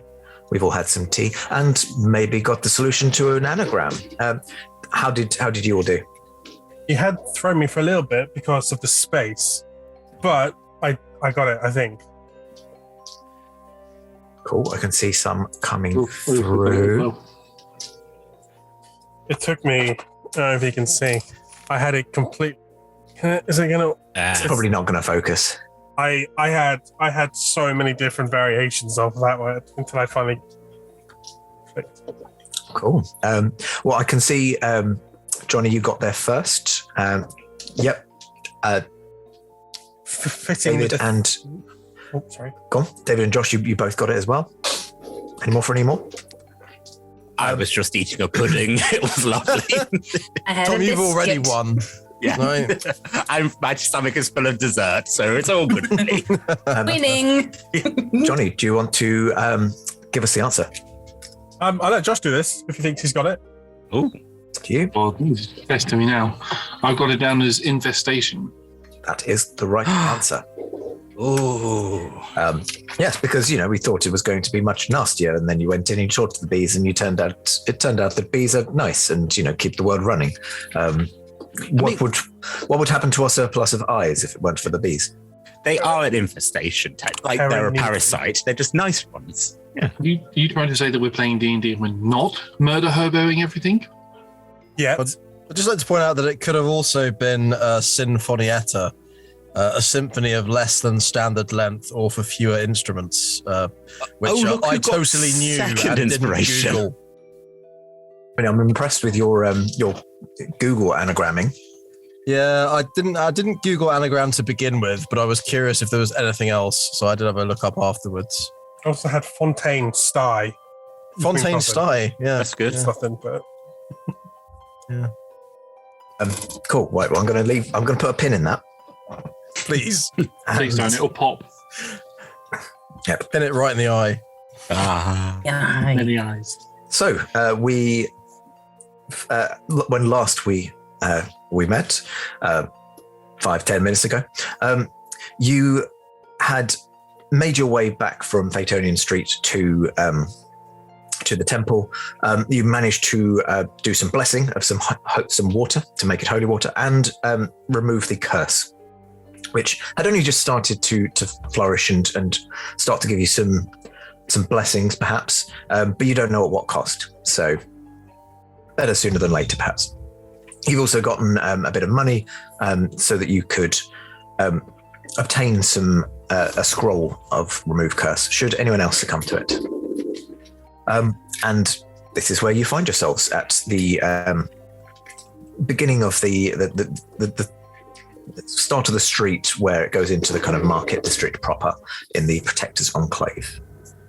As we start to get into more crowded areas, I will place my very scaled hand into my pocket, and I'll pull up my collar a bit so it sort of hides my scales, and I'll let my hair ruffle up my hair a bit so it falls over any visible little scales I have going up my face or anything, and just sort of walk with my head down. Very nice. Giacomo as well, I'm guessing. It keeps coming up and down when I'm talking, but yeah, there's very much sort of, it's covering my face. Hat down as well. So just I'm doing the opposite. I've got my plague mask off and hooked back to my waist and rolled up my sleeves, let my hair breathe a bit, even because it's still pockmarked and stuff. So. Yeah, exactly. And it kind of is just looking like acne or eczema scarring. And Rex looks pretty withered and like grey, browny green already, so it's kind of, it never looks good, oh. So who may be Eltrion? I'm kind of leaning on this with you again. You've got the address book and you know the city. I spent most of my time in the Never Death cemetery. People come to me for treatment, so my understanding of the layout of especially this area is very small. Well, I'd say, Jakarth's probably our most accomplished map reader. I know the area reasonably well, but Perhaps the two of you can work together and lead us on for our three tasks for the rest of before the sun falls and we find ourselves a slumber. Worst case scenario, we can just ask in the market. Yes, that's what. Well, I mean, we will be doing that for one of them. Should we split up or should we stay together? Together, I reckon. Yeah, I'd say so. You never know when there might be some more ratty folks around. Okay, it's very, very fair. So let's take the first thing off the books then. Let us find ourselves a spell scroll and then see if we can find anything out about the circus. And perhaps the last thing is we have an investigation of this address. Does that sound agreeable to everybody? Yes. Well, I mean, the address, if you mean the address from the book, there was a lot of them. Yes. There's some in the prime areas, I believe. And they are within the... We could maybe pay some urchins to go and check them out for us. Let us know if there's any that are of particular interest. If you are so free with your coin purse, then be my... I mean, they're urchins, Rex. We're not going to have to buy them a house. Oh, I thought you said merchants. No. Urchins. Oh, my ears. I'm so sorry. It's a rather different level of investment. I'm still hearing popping sounds. We could buy the urchins a house. Actually, we know an area which is full of empty houses. So We really need to buy them for them, do we? Really, we could just sort of point them in that direction, but then that's feeding the disease. So, which is going to bring more eyes, which is going to go to the bees, which is a terrible thing to do for a good reason. yes. So let's not do that. Well, there's a fine line between what is evil for me and what is evil for you. Not you, but as in somebody else. So let's keep to the path of goodness for now. I might be evil. I am a demon clown. So I would have sensed that by now, Giacomo. You have a very good heart inside inside my coat, yeah. Inside your coat, yes. I hope Found it's it in your the road. heart. Quite. Yes. Zombie jokes. Harry, if you've seen any more dandelions that speak to you, feel free to dive on them. I'd literally dive on a dandelion. I could do that. You've told me not to be spooky. Well, I feel like there are certain battles that we must fight, and that is not one of them that is important. So dive away, my dear Harry, but no biting people. Well, if they... Unless they bite you first, then go there ahead. we go. Yes, of course. Good rule to know. Tit for tat, eye for an eye, tooth for a tooth, bite for a bite. Probably best not to say that too loud as we get into more crowded Oh, areas. don't worry. Decath, lead the way. You need a scroll. I'm sure you know where you get your supplies from. I normally get my supplies from the marketplace. I don't normally venture into the shops unless I need arrows, Well, which I need arrows. what your Decathian I see. Anyway, Look, boy, look. I was just getting some hair gel out and slicking back. Now that we're going into town. The incredibly handsome elf. Yes. I will lead the group through the marketplace and we'll try and locate an alchemist shop or a spell shop of some description. Cool.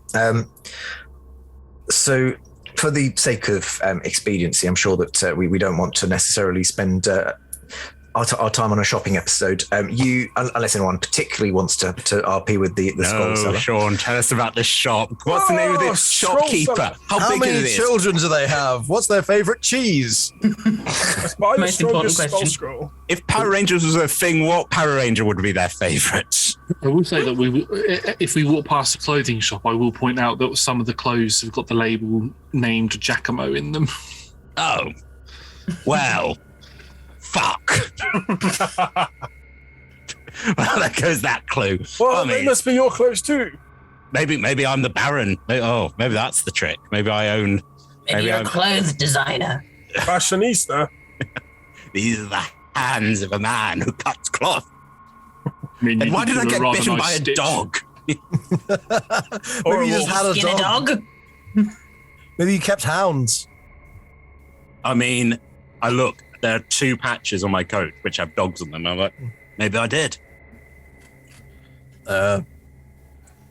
So, You manage to find yourselves to a scroll. It's a brick and mortar shop, and it's got over the top Ross's scrolls, and this is what happens when you push me. I don't have an anagram prepared for a scroll seller, so Ross is the name we're going for. Yeah. And it's literally just a shop with a variety of kind of pigeonholes. Within each pigeonhole is kind of a little scroll. There seems to be some sort of color scheme going on depending on the pricing of the scroll. You notice that the ones that are available for you to pick out yourselves are mostly cantrips, level 1 spells. Anything more interesting is only kind of behind the counter, as it were. And Ross appears to be this aging human man with a little grey goatee, little half-moon spectacles in gold frames, completely bald except for like a single tuft of like wispy hair, just kind of defiantly standing up on end. He sat in a rocking chair and just knitting. Hello, come in. I just want to be clear, mate. You don't have to do this for my benefit. I was just being facetious. No, I want to know about the cheese. No, you have to do it for Tom's benefit. It's like in like video games where you're like, oh, I've got a rumor. I'm going to ask everybody. Until I find the right person that's got this bit of dialogue related to the cheese. Yeah, thank you, Dark Souls. Like Shenmue, where you're like, where do sailors hang out? And they're like, why would I know that? You're like, I don't know. I need to find some sailors. We'll keep it quick, Ross. We need a spell scroll. Remove curse. Oh, remove curse. I'll be down in the clerical aisle. Goes and finds you your scroll. There you go. Yes.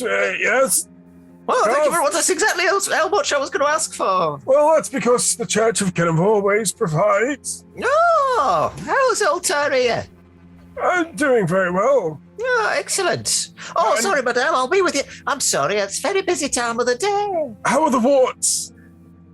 Oh. I just wink at him and then turn around, hand the scroll to Takaf. We'll see you in 2 weeks. And then walk out. What's your favorite cheese? Insert pun. Wensleydale. Guacamole. That's like, oh no, I think the warts have got to Ross. Guacamole. I love avocados. What can I say? Avocado cheese, Gromit. I just saw like Giacomo's name looks like guacamole. I might look. My name could be Guacamole. Guacamole. Anyway, I mean, they had that mage modelling for them, didn't they, Giacomo? Freddie Flintstaff. yes, very great. Jakov, you hold this spell scroll just in case. I will make sure I am also able to cast this. But you put it in your provisions. It's not funny, but his favorite cheese is Baby Bell because it comes with a wax seal. Boom. Boom. There we go. That's good. It's going in the wiki. In the notes. I wasn't kidding. I love guacamole anyway. As you're kind of moving on to the second part of your quest in the markets area, you kind of look at the shops that are around you, and there's a few kind of market sellers selling leather items such as belts and bags. There's wood carvings and such. And you're walking down this busy high street, looking for any of the addresses that you have written in this book, and you come across one which appears to be a dentamancer's. I love it. The sign on the door is Dr. Tostin Hoot, and there's a little sign which looks like it's carved into the shape of an acorn with a red stripe running around it. Do we go inside or do we just look through the windows.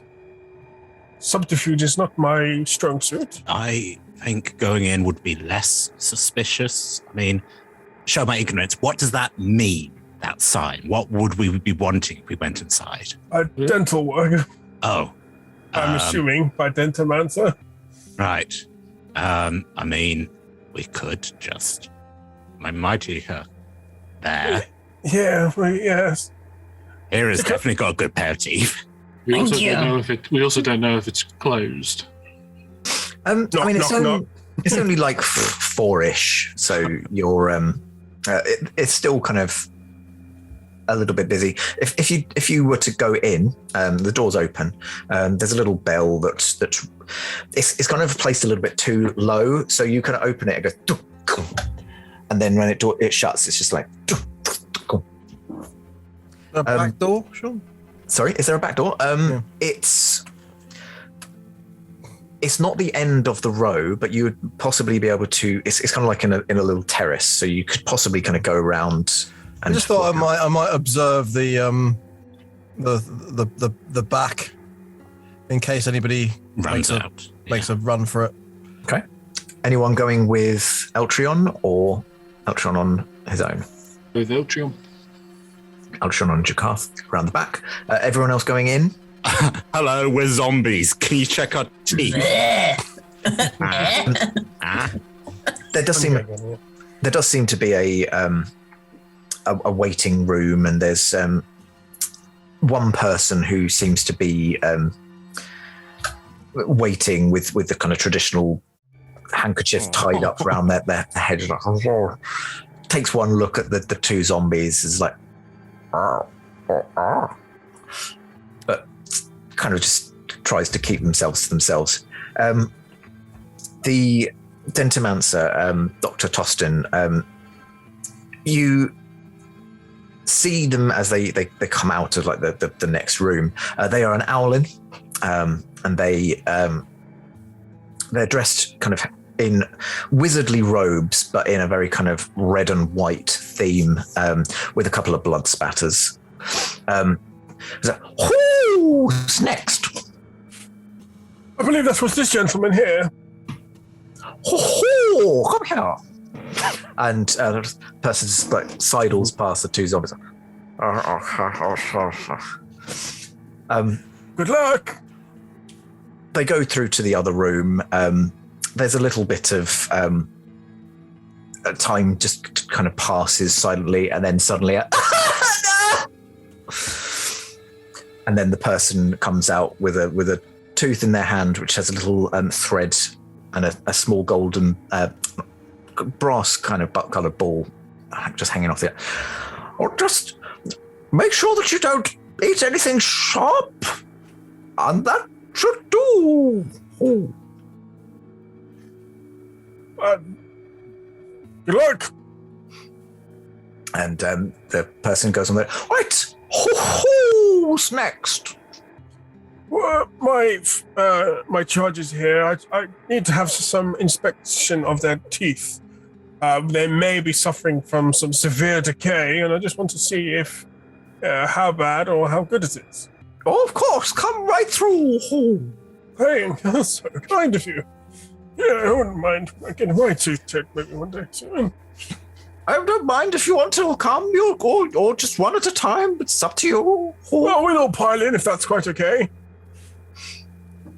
Come through. We need to investigate.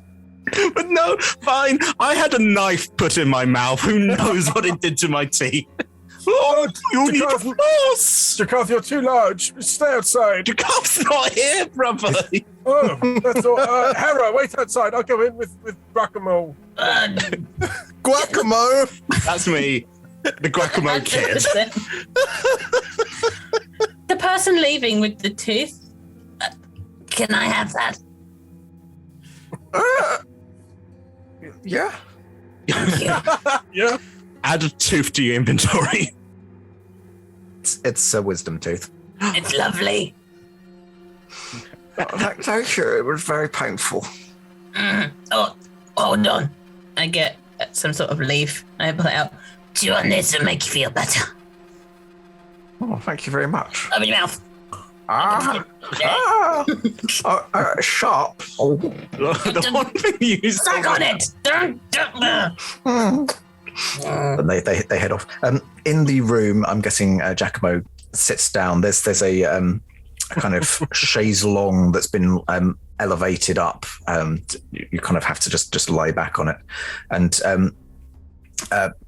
Tostin uses a mage hand to manipulate a mirror on one side so that he can look into your mouth, and the other one just kind of presses down on the. Let me know if this hurts. I'm taking notes. Research always continues. Good boy, Giacomo. What? 32? Nice and strong. Nice and strong. Okay. 31, or a bit of decay there. Your tongue is blue. Oh, yes, he is currently not breathing. Carry on.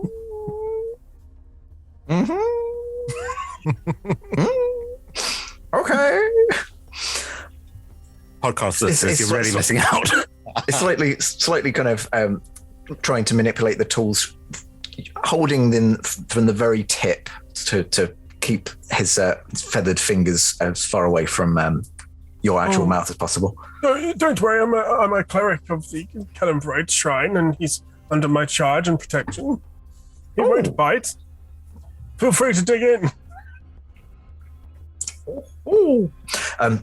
Goes about the check, and what? Apart from a bit of decay, there's generally quite a well-maintained set of teeth. Thank you. I was worried that the wounds were going to cause damage, but that's nice. No, actually, they provided extra access that I don't normally get.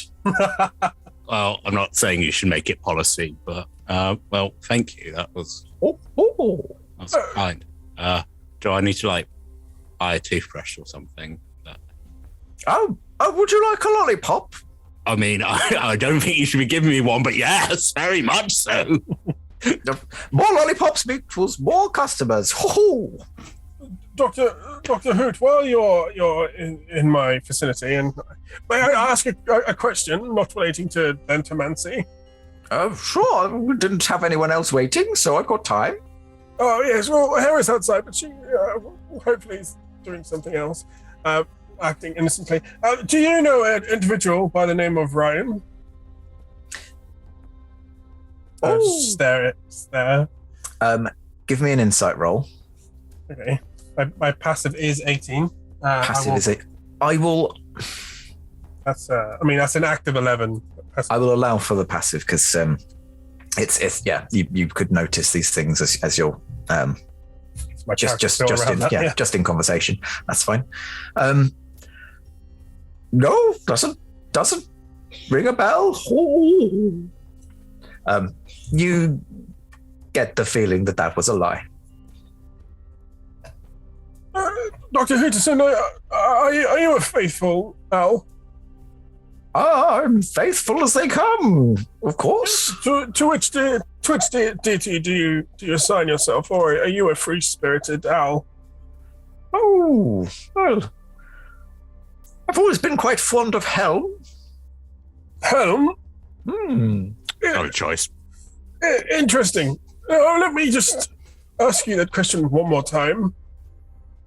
Do you know an individual, a female by the name of Ryan, who may or may not have passed your address on to certain individuals known as myself? Ooh.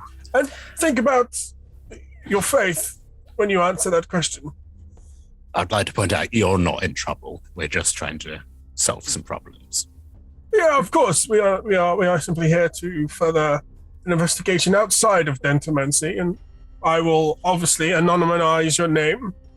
Of course, the vigilant one, Helm, of course, will always be ever watchful, but how you conduct yourself here, Master Hooterson? You aren't part of the Neverwinter Guard. No. How can you not see? I mean, he's Giacomo. As far as I know, no. Oh. It's all above board, as far as I know. Oh, I don't care about that. No, we don't look answer like no, we do care. You're not dealing spice, are you? Oh no, nothing of the sort. No. Good. Oh, no, the location of my shop is fortuitous.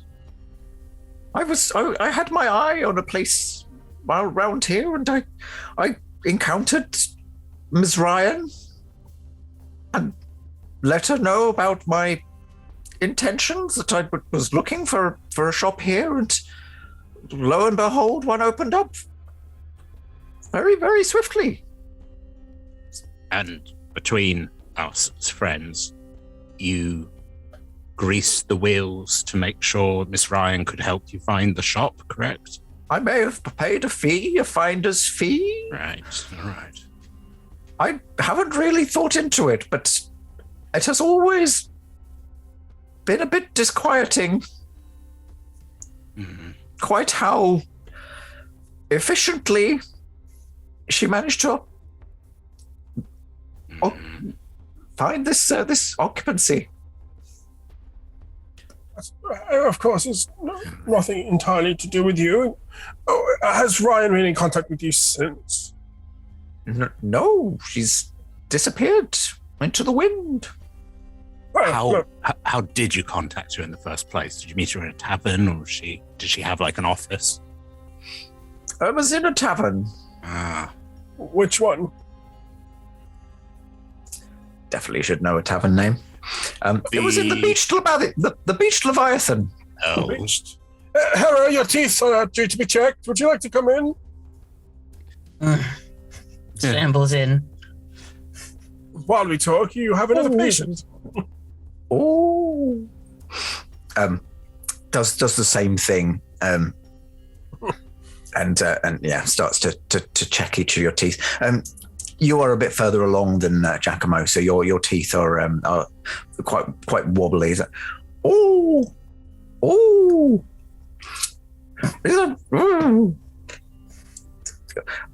You could do with some more calcium in your diet. So if I eat teeth, that would do it, right? Write that down.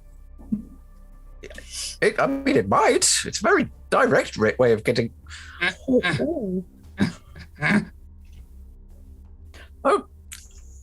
hope that there won't be any trouble after this. To the best of my knowledge, this was an empty shop. I don't know how it became available so swiftly.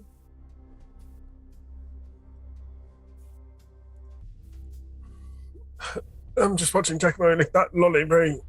it's very seductive. With my blue, useless tongue. Ryan That's a hasn't... decent owl. Good work. He's an honest owl. Ryan doesn't demand any payments for protection or anything like that, does she?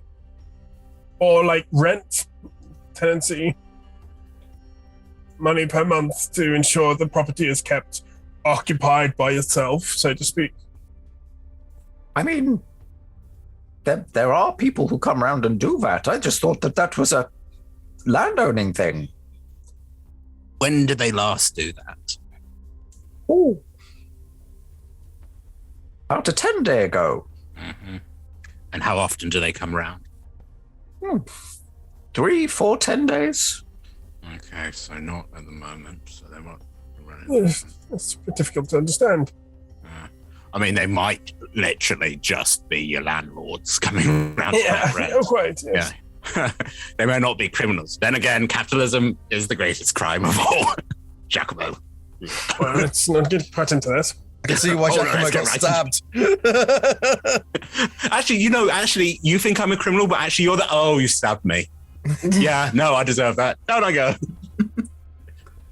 Are they the same people that come and take a rent? Or is it different? Oh, they always say that they're part of the same organization. Spit. You're timid. Ah! Not in the face, Hera. Probably that's all the questions from me.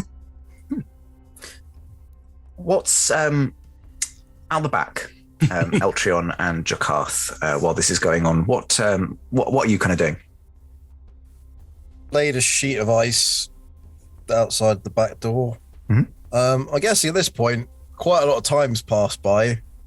So just sort of two people just staring at the door.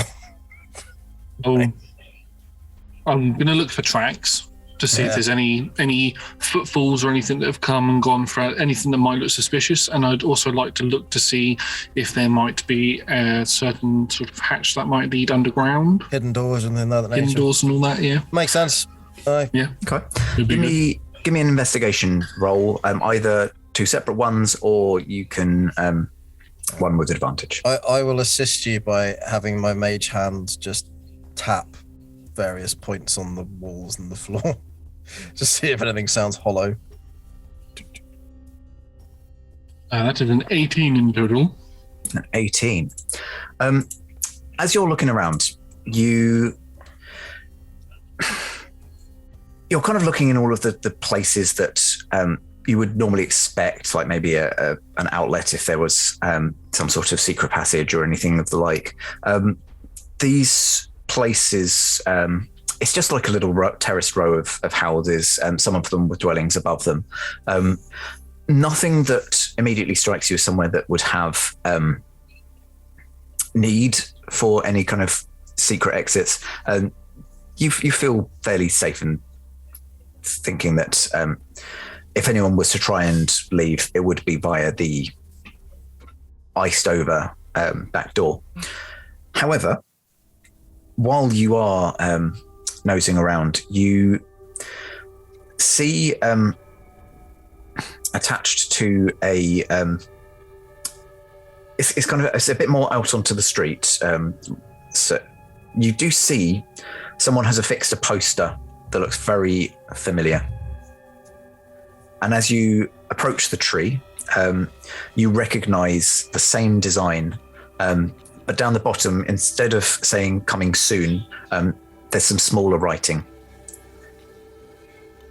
As you try to approach to investigate what this writing says closer, you suddenly hear several screams coming from the main street.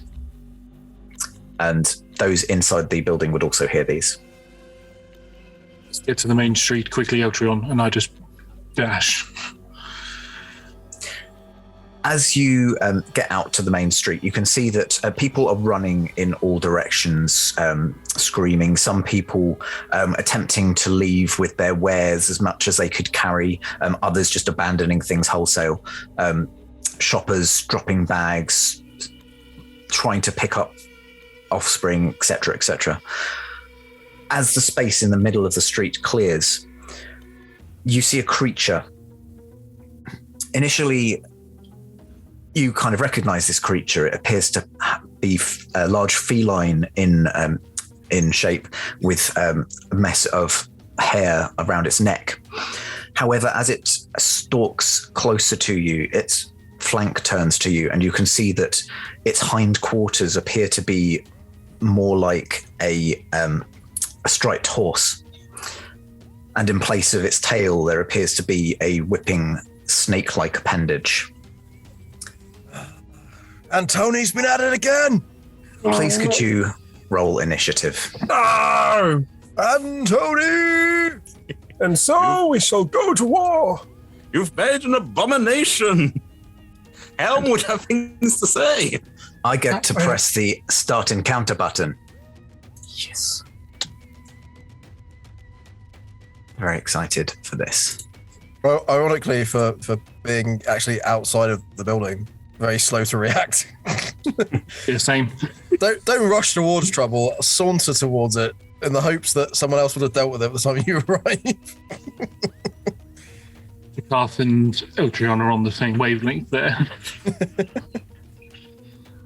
Right. Could I have picked up the poster, Sean? Yeah, as I would say that as you kind of run out to the street, you can grab it. You've not had time to examine it fully, just yet. But. Just for later. have you rolled your initiatives? Yes. I have Please Mhm. start saying them. 17 for Rex. 11 for Jakarth. 20. 24 for a natural 20. Natural 20, but a 22. Soul siblings! Our teeth are so clean! And 13. Eltrion. 13. Yeah, a more, I don't know, reasonable number. I've Okay. also gained a sticker which says I was a brave boy. So it's that sugar from the lollipop. It's just made your reactions so heightened. You get a lolly and I didn't. I mean, you can have this one. Your clean was in process, unfortunately. I was looking at seductively, but you can have it if you want. So Dr. Hoot is now my new favourite NPC. I want more. I want him and Ross to have a spin-off. And I'm going to roll initiative myself when I have spotted where it is. It's just dexterity, isn't it? I can. Yes, on your creatures. Can I say what I think the creature is, and I'm not going to. I have no idea. It's a weird mutant. Auto roll initiative. I saw that somewhere. There it is. Aha. Okie dokie.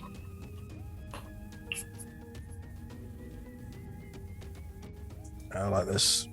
Everybody rush the lion thing, and I'll just be back here chilling. Oh, it's belly.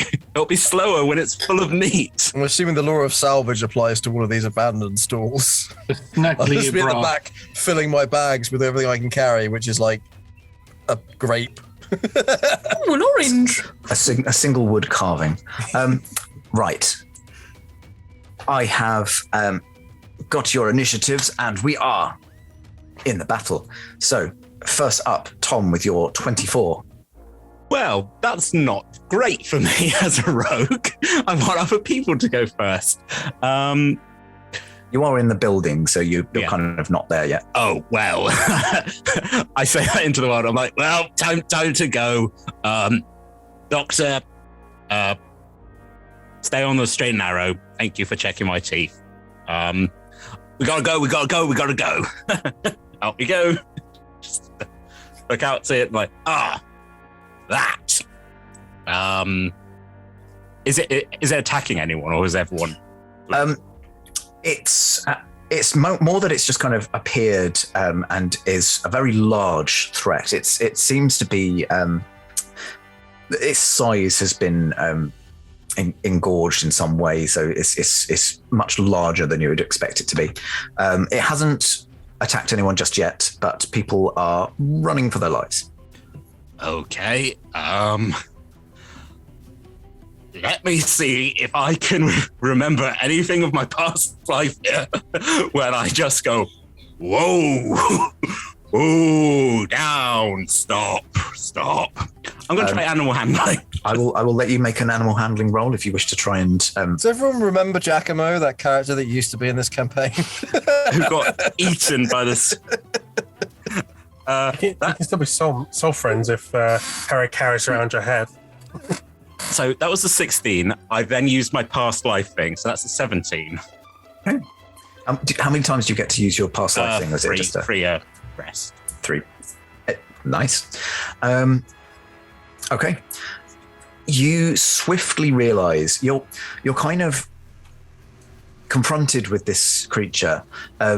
Memories are coming back of you having this creature in a cage, having to muck out its area, and it's tricky because you're kind of going, well, I know how to treat this creature, but then this side of it is a different creature. So what am I doing there?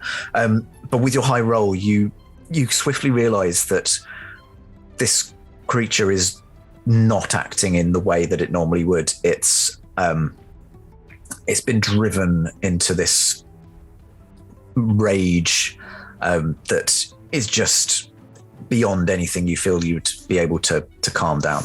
I think I also have a moment of sadness because maybe like a part of the name of what this creature used to be. You know, it's like, oh, I remember like the lion, you know, whose name was this, and that was like. Now I'm just like, oh, that's. I just sort of almost making eye contact with him. Wow, that's very sad.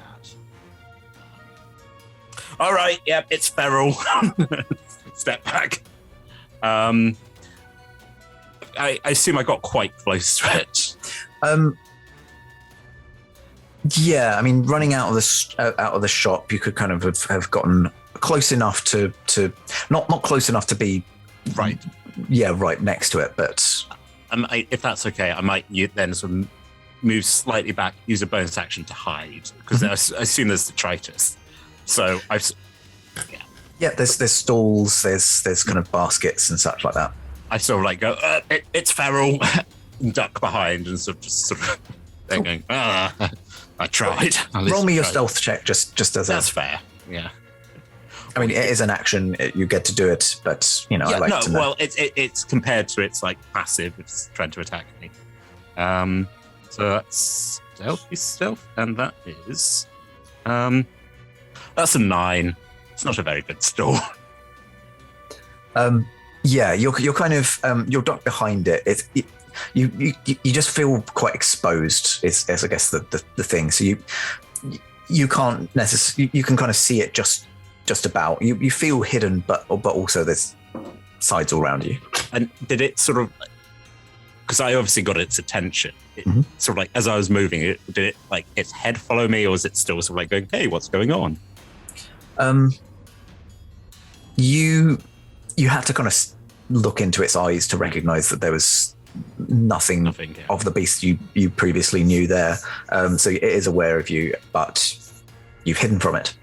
It's not sort of growling and going, right, I'm going to eat that. It's just sort of still kind of, yeah, it's aware I'm there.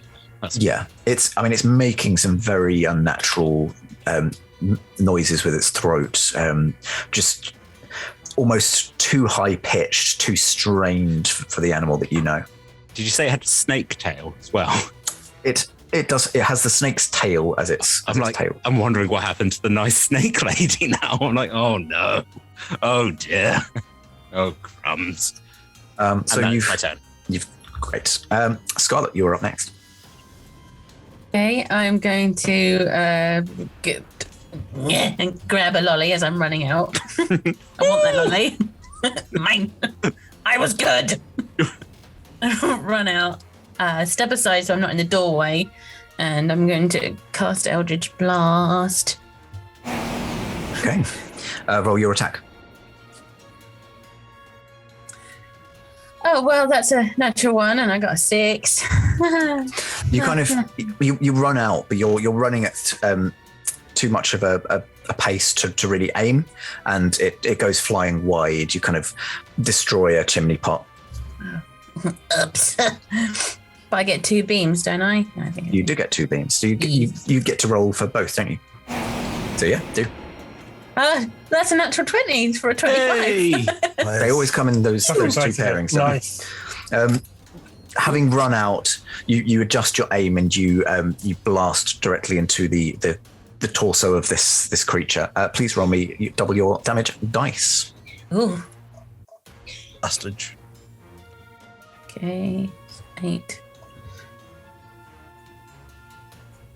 That's a 9. That was just damage. Yeah. It's fine. It hit perfectly. Yeah. Oh. And just remind me, Eldritch Blast is force damage, I think. Believe so. It is, yeah. Yeah. Good. 2. No. Anything with your bonus action? No, as long as I'm not in the way of others coming through or in the way of any other, I'm good. Okay. In that case, Josh, you are up next. You ran into the street, so you're kind of already in place. I will step back a little bit so I'm have a little bit of a distance to it, and I'll crouch down on one knee. And as I look at the creature, I'll just sort of hone in on it, trying to spot where there might be any sort of weaknesses that I can shoot at.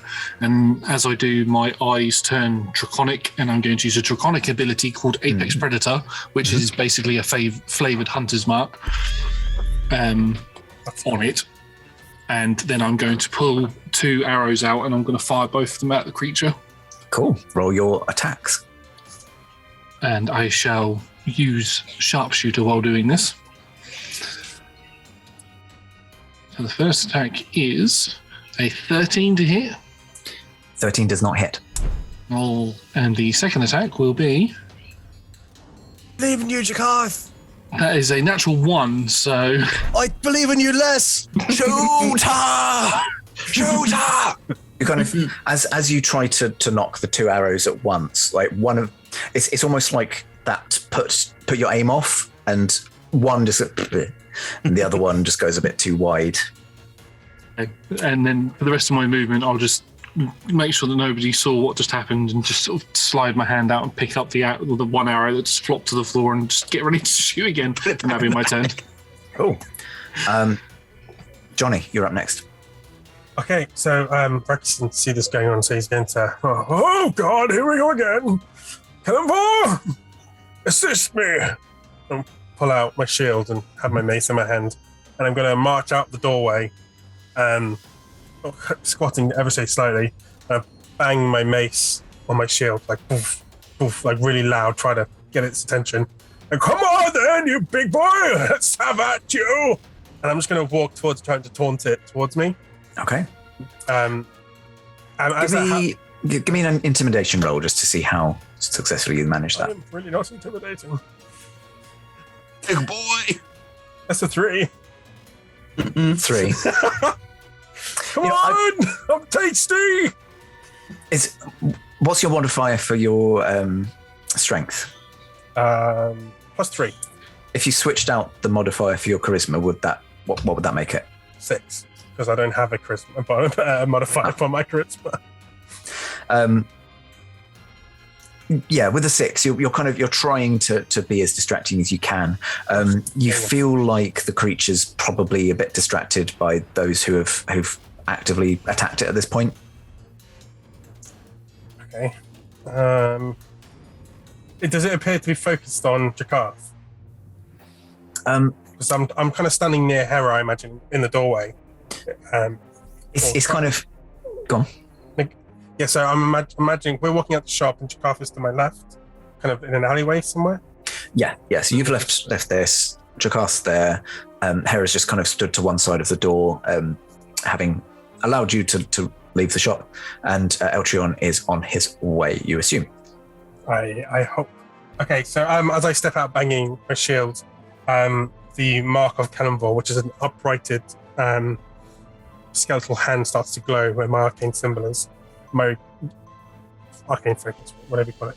And these kind of spectral bones start to rise from the fingers, like a spectral glove, and they flit across to the alleyway and start to circle around Jakarth like a bone shield.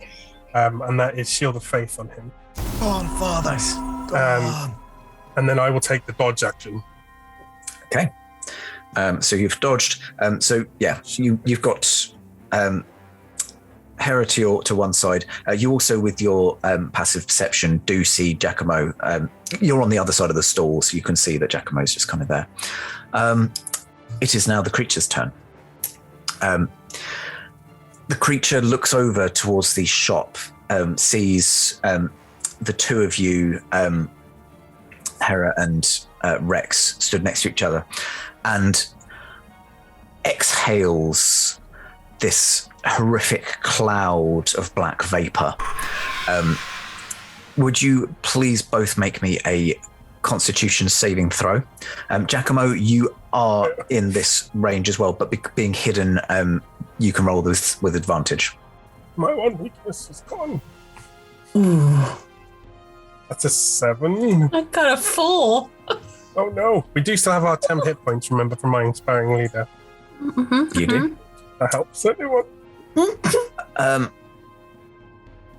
You each take 7 30 points of necrotic damage, Holy. and you are unable to regain hit points until the end of your next turn. Humana. What did Giacomo get? 30 20. 30-20. You are fine. You take no damage whatsoever. Holy mother of Lord. Hold your breath, Sarah! We're in for a bumpy ride! Why did you have your mouth open, Hera? As it exhales this noxious cloud, it launches itself forward towards. I'm going to see whether it goes for Giacomo or for Jakarth. Right. Odds Giacomo, evens Jakarth. Odds. It has spotted Giacomo with its passive observational skills and launches itself at you. It attempts to claw you first. Oh, no, wait. No, bite. It's going to attempt to bite you. Sure. I realise that you have to use the breath in place of the claws. That's probably not going to hit you a 10. It doesn't hit me. It doesn't. It attempts to lock down on your position, but being in hidden behind this this stall, you find that you've got adequate cover. However, then the tail whips round and attempts to slash at you. And I'm not rolling well. That's another 10. So, again, I think, like, again, sort of like, I'm used to this in my past life, like an innate sort of thing of just going, no, we do not bite. Again, just a memory of Mick Cage and sort of doing that and then like booping the lion on the nose, like, no, we don't bite. So I'm just like, oh no. Oh, we're going to have to kill it, aren't we? Oh. That is everything on its turn. So it is now Eltrion. Right. Well, Eltrion has rethought his initial plans, having seen a large portion of his team get ravaged. Eltrion, kill it! We're bringing out the big guns. So Eltrion opens his mind and calls into the void. A little slit in reality appears, and then turns slowly sideways to become like a door. And through that door... He's reaching for the Gibson. I've come to serve you, master. Father, I'm here. Is it a And gazer? I summon an aberration, a beholderkin, because, well, quite frankly, I chose a beholderkin because I have this, but nonetheless, and I'm going to stay yours from Ultra Pro. Is it? Yeah, Ultra yeah. Pro? This is Ultra Pro. Yeah, From Ultra Pro. Your figurine of adorable pout. it is, and it's look. We're about to see how adorably powerful it is fairly soon. So that is my action. I think probably I'm not within 30 feet of this thing. I'm personally not really wanting to bring too much attention to myself, so I'm gonna hang back within sort of 60 feet of it so I can see it, but I'm not gonna make myself more of a target. I'm gonna rely on Chucklesworth here to do the business. Okay. Does your aberration go directly after you? Yeah, directly after my turn with the same initiative count. Okay. So my aberration is going to fly up, and basically I'm going to use it like artillery to try and distract from my friends. So I'm going to have him fly over to the other side of the creature to try and move it, direct it away from where my friends are, but not towards the running people and what have you. And it's going to have a little attack, and it has 2 attacks. So a ranged spell attack, your spell attack modifier to hit. Nice, that's ridiculous. Range 150 feet. Okay, 1 creature. All right, well, let's see. Firstly, if we hit with the first one. That is a 22 to hit.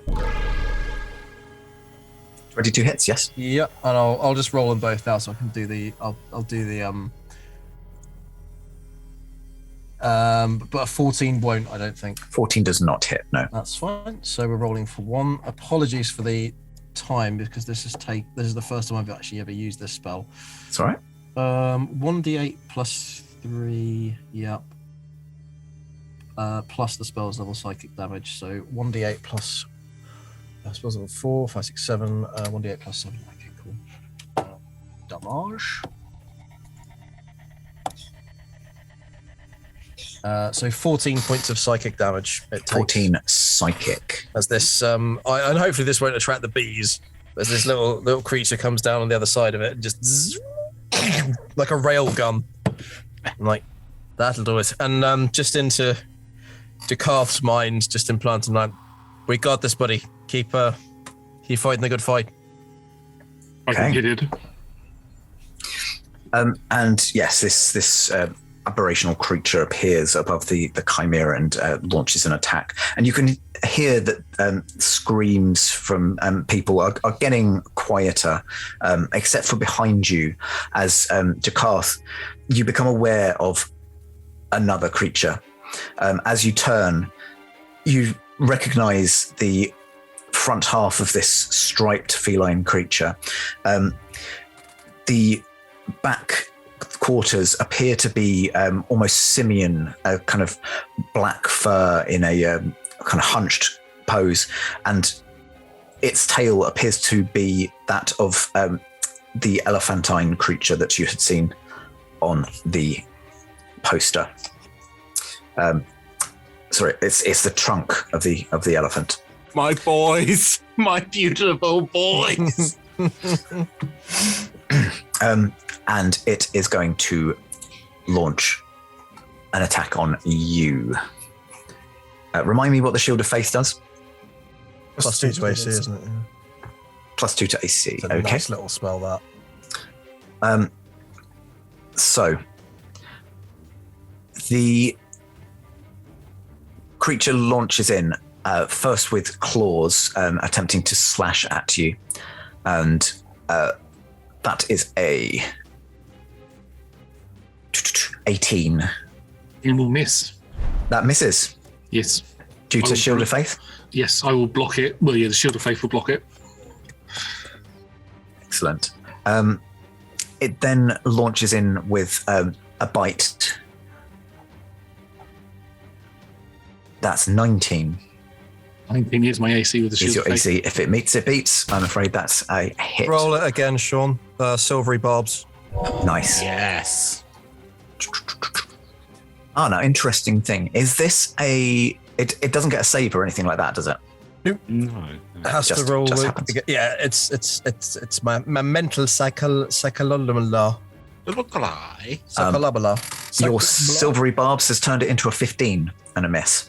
As it goes to bite, it actually connects with my left arm and bites onto my left arm, not causing any damage. As it tears away, it just tears away cloth and rags, and you just see that the entire left arm is just all dragon scale. Excellent. And finally, it's... So just as a further consequence of silvery barbs, Rex now has advantage on the next attack roll, ability check, or saving throw that you make within 1 minute. For me? Yeah. Awesome. Because I have a feeling you're going to put yourself in harm's way, right? Here comes the my hamster. job. It's what I do. And the creature kind of twists its ape-like posterior and whips at you with its elephantine trunk tail. And this is a 22. Against me, yes, that will hit. Unless there are any reactions, I will roll my damage. I've reacted as much as I can, damn it. I thought that would be And reaction clickable. was slow. It's not letting me click it, so 2 ticks while I bring that up. Is that smell called? That is a total of 14 points of bludgeoning damage as this trunk-like appendage wraps itself around your neck. You are now grappled. Until the grapple ends, you are restrained. And the creature starts trying to drag you away. But it uses its movement to get to you, so it's more kind of, I picked the wrong one to stop. as far as you're aware. That is it for the moment on its turn. Back to the top of the round, Tom. Cool. Our dear friend Chucklesworth here. How far away is he from the abomination? Sorry, use names because I don't know who's Chucklesworth and who's the abomination. The beholder, the new little pal. Yeah. You said kind of floating above, didn't you? Did you want within melee range or? Oh, not remotely within melee range. No, I mean my beholder's got 150 foot of range. So the whole point is being, what's the? Hang on, just check what the flight speed is. I'm just thinking again about sneak attack. 30 feet flight hover. Okay. So I'm basically hovering up 30 feet above. Okay, and it is a large creature. Yeah, large. So we're talking. Mine is a medium. Nice. Oh, I just meant the large creature's not going to be tall enough. Oh yeah, to reach 30 feet. I'm with you. Yeah. Yeah. No problem. And it's within melee of me at the moment. Yes, it is. It advanced to within melee of you. Okay, so I can't sneak attack, and the only melee weapon I've got is some daggers. I mean, okay, I might stab it and then disengage and run. So I think that's it. That's almost like as I'm getting up to run, I just go and stab back at it. So let's see if that hits. Roll your attack. Cool. That is a 17 to hit. 17 hits. Roll your damage. That is 8 points of piercing. Nice. You turn and you stab. You hear this horrific hiss-like roar emerge from its torn-up throat. I'm sorry. I didn't want this to happen. And then I'll disengage and I'll run. Okay. And it gets no opportunity attack because you're disengaged. Yeah. Everything on your turn? I think that's everything I can do at the moment. Yeah. Cool. In that case, Scarlett, you are up next. Okay, with my movement, I'm going to go around so I'm not clumped up with anyone else. Trying to get within 30 feet, one I hit before. And I'm going to cast Witch Bolt. Please. Okay. Is that a save or is that a... As attack roll. Okay, roll your attack. It's an 18. 18 hits. Yeah. Is this against the one that breathes? The one I hit before. Snake tail. Ooh, 25. 25 points of damage. Nice. And it keeps going. Yeah, it's concentration, isn't it? So nice. What does your witch bolt look like? It's a sickly green and blue, sort of electric, but it's just really dull sounding rather than heightened crackles. Because a strange hum. Almost like a Tesla coil, I'm guessing. Yes. Yeah. Sweet. Okie dokie. That's your action. Anything with bonus? No, it's just as long as I'm not clumped up with anyone else. You are currently stood next to Rex, I believe. No, with my movement, I just you moved. Yes, round. yes, of course. Yeah. Oi. No, you are not. You've moved out. So yeah. Good. Okie dokie. Did you move in the opposite direction to Giacomo, perhaps? Yes. Cool. It's a movement. It's a movement. Undead pincer go. Cool. Right. Well, if that's everything on your turn, then Josh, you're up next, and you're right next to a tigerilla thing. It's shrunk around my throat, isn't it? Trying to drag me away. Yeah. With it trying to drag me away, I know that I'm not going to be able to get the bow to try and attack it. It's not going to do very well. So, and feeling it trying to pull me away and seeing that there's an alleyway behind us that I might get lost down, I put the bow to one side in my other hand, and I reach down into a pouch, and I just sort of rummage around, and I pull out a card. And as I pull out the card, I just lob it 30 feet behind the creature in the alleyway, and I'm going to randomly draw a card. That is the Queen of Spades. Okie dokie. And the Queen of Spades is, where is she? I am just looking for this myself. As the card hits the floor and turns over, this magic spirals up around it. And as it does, one creature pulls up out. These snake-like hair appendages start moving around and tongues start wisping out as these silvery eyes and green scaled skin and a lovely black flowing dress as a Medusa stands in the alleyway and just hisses towards the creature. Nice. That's making things worse. There's a Medusa now. No one look. This is from the deck of illusions, though, isn't it? So it is an illusion, yeah. We can't make friends. No. You want a Medusa to get a friend? Yeah. Okay. So you do that. That's your action. Anything bonus actiony? Not at the moment. I do need to make a concentration check for my hunter's mark, Apex Hunter, to make sure that doesn't disappear. I rolled a natural 1, so that went. So my eyes have gone back to normal. Yeah. And no, that's my turn. Okay. In that case, we move down the list to Johnny. Stand and fight, Jakarth! I will protect you! And I clap I've got my shield here, so I kind of oddly, awkwardly clap my hands together. And there's another burst of like silvery divine energy. And the symbol of Kellamvor forms again in front of me and shoots directly kind of into the back of the head of Jakarth. Comes out the front and hovers in front of his forehead. Would you allow the effect to overcome you, Jakarth, as you feel a spell being cast on you? I believe that this is something that Jakarth and the priest have done before, so yes. Okay, and I'm going to use my action to cast Warding Bond on him. So for people that don't know, this doesn't require concentration, so he gets to keep the +2 from before. Additionally, he gets another +1 to his AC. And also he gains resistance to all damage. However, I take the same amount of damage that he takes on his turn. So I channel that onto him and then hold my shield out again and look towards this snail. Like, hold the line, Jakarth, we'll handle this one. You take that one on. And then I'm just gonna.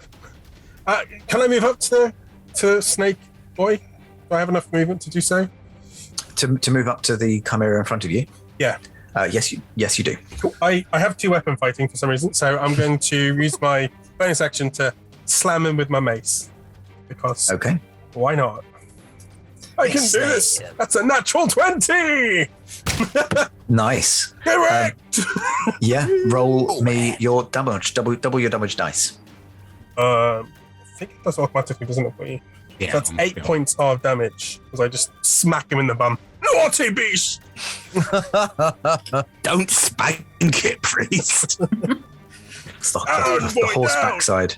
I'm so confused. So yeah, I've buffing Jakarth to try and hold the line behind. Power of a cleric of peace. It's very strong, as long as he doesn't get natural 20. Anyway, yes, that's my turn. That is your turn. Right, well, next up, it is the lion-like chimera. So, it's got someone directly near it within range. I'm afraid it is going to direct all of its attacks at you. Come on! I can take it! So, first I'm going to see whether it gets its breath back. It does not. You'll be glad to know. So, first up, it is going to attempt to claw you. Good try! I don't think it's going to. That's only... Oh, it's a 19. I thought it was a 2 because it's fancy. That was 26 to hit. Yeah, it just hits. That was the claw attack, so I just need to do... I was right that I couldn't heal that 10, could I? Because of the previous... Yeah, it was until the end of your turn that you could... So I can heal from now, yeah? Unless Yes. it does it again. Okay. Yeah. But it didn't get its breath back. So that is 12 points of slashing damage as the claws come down.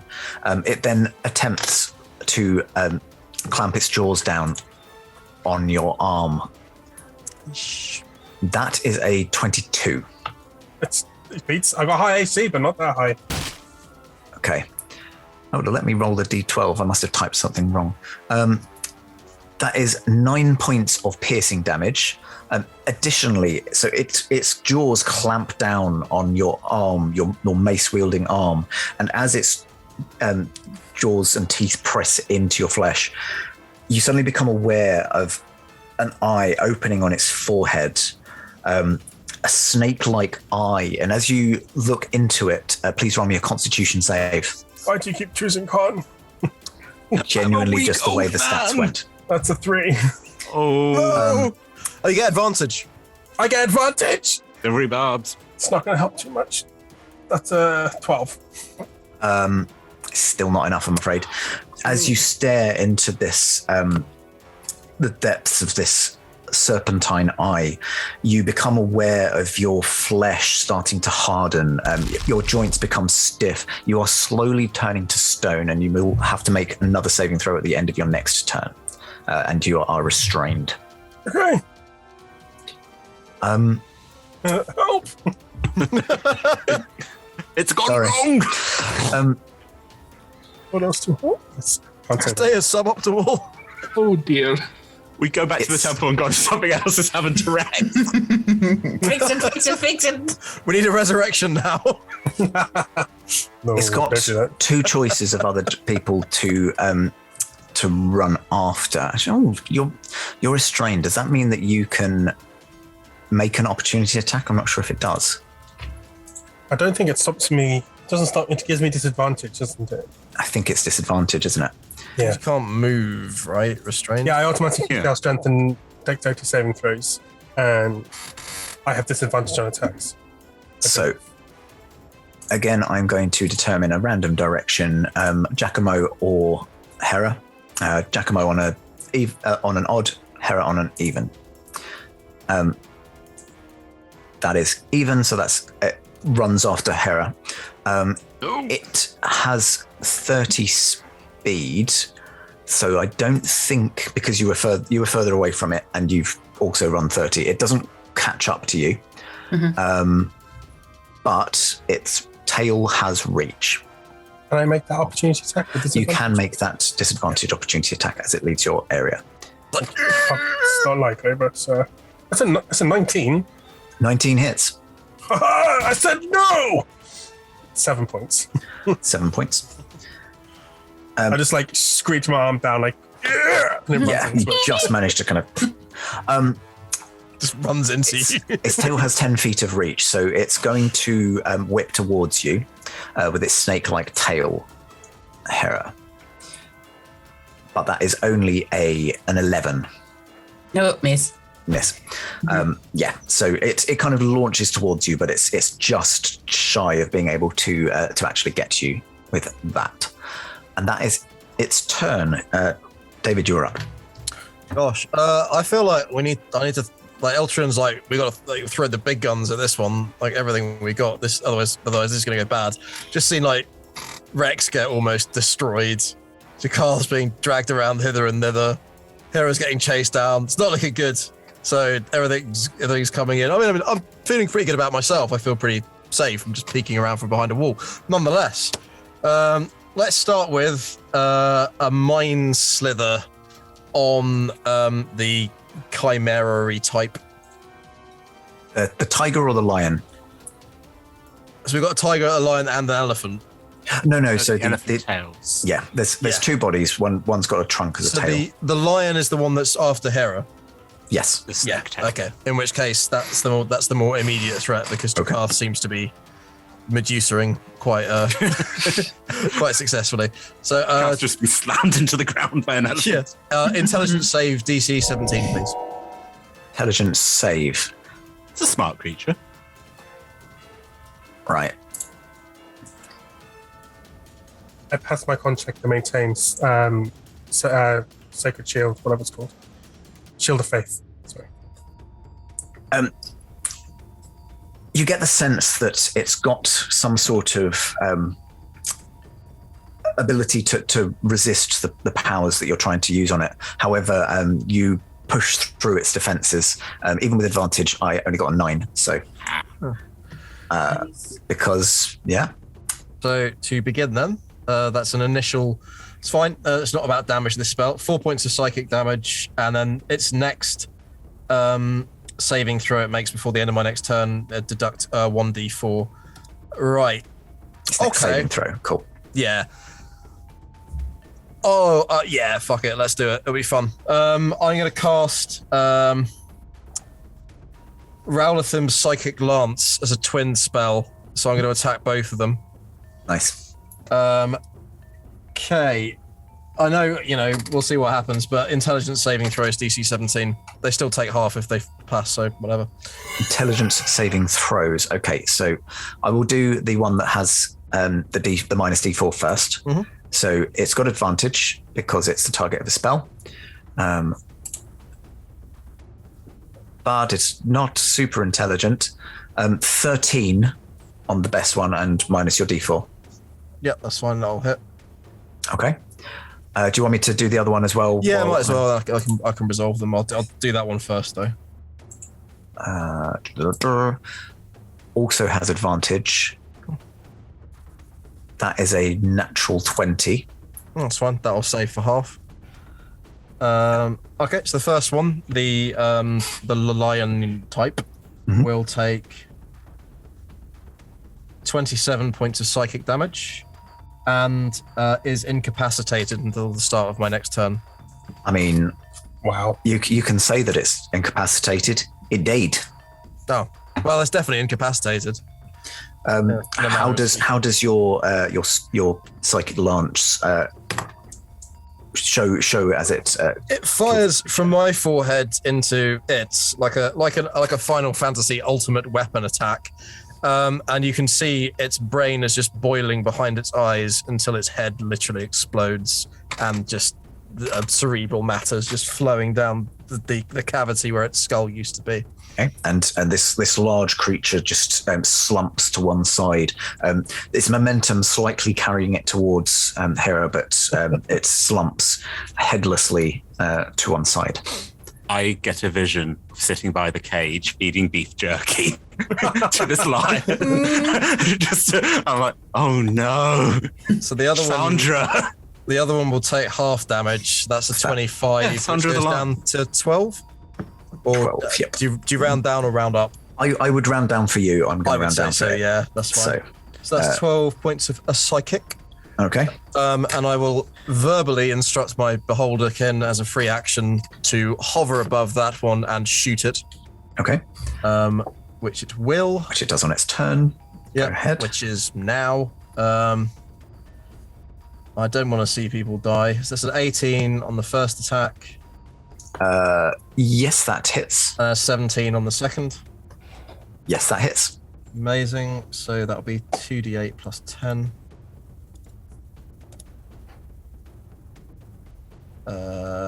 22 points of psychic.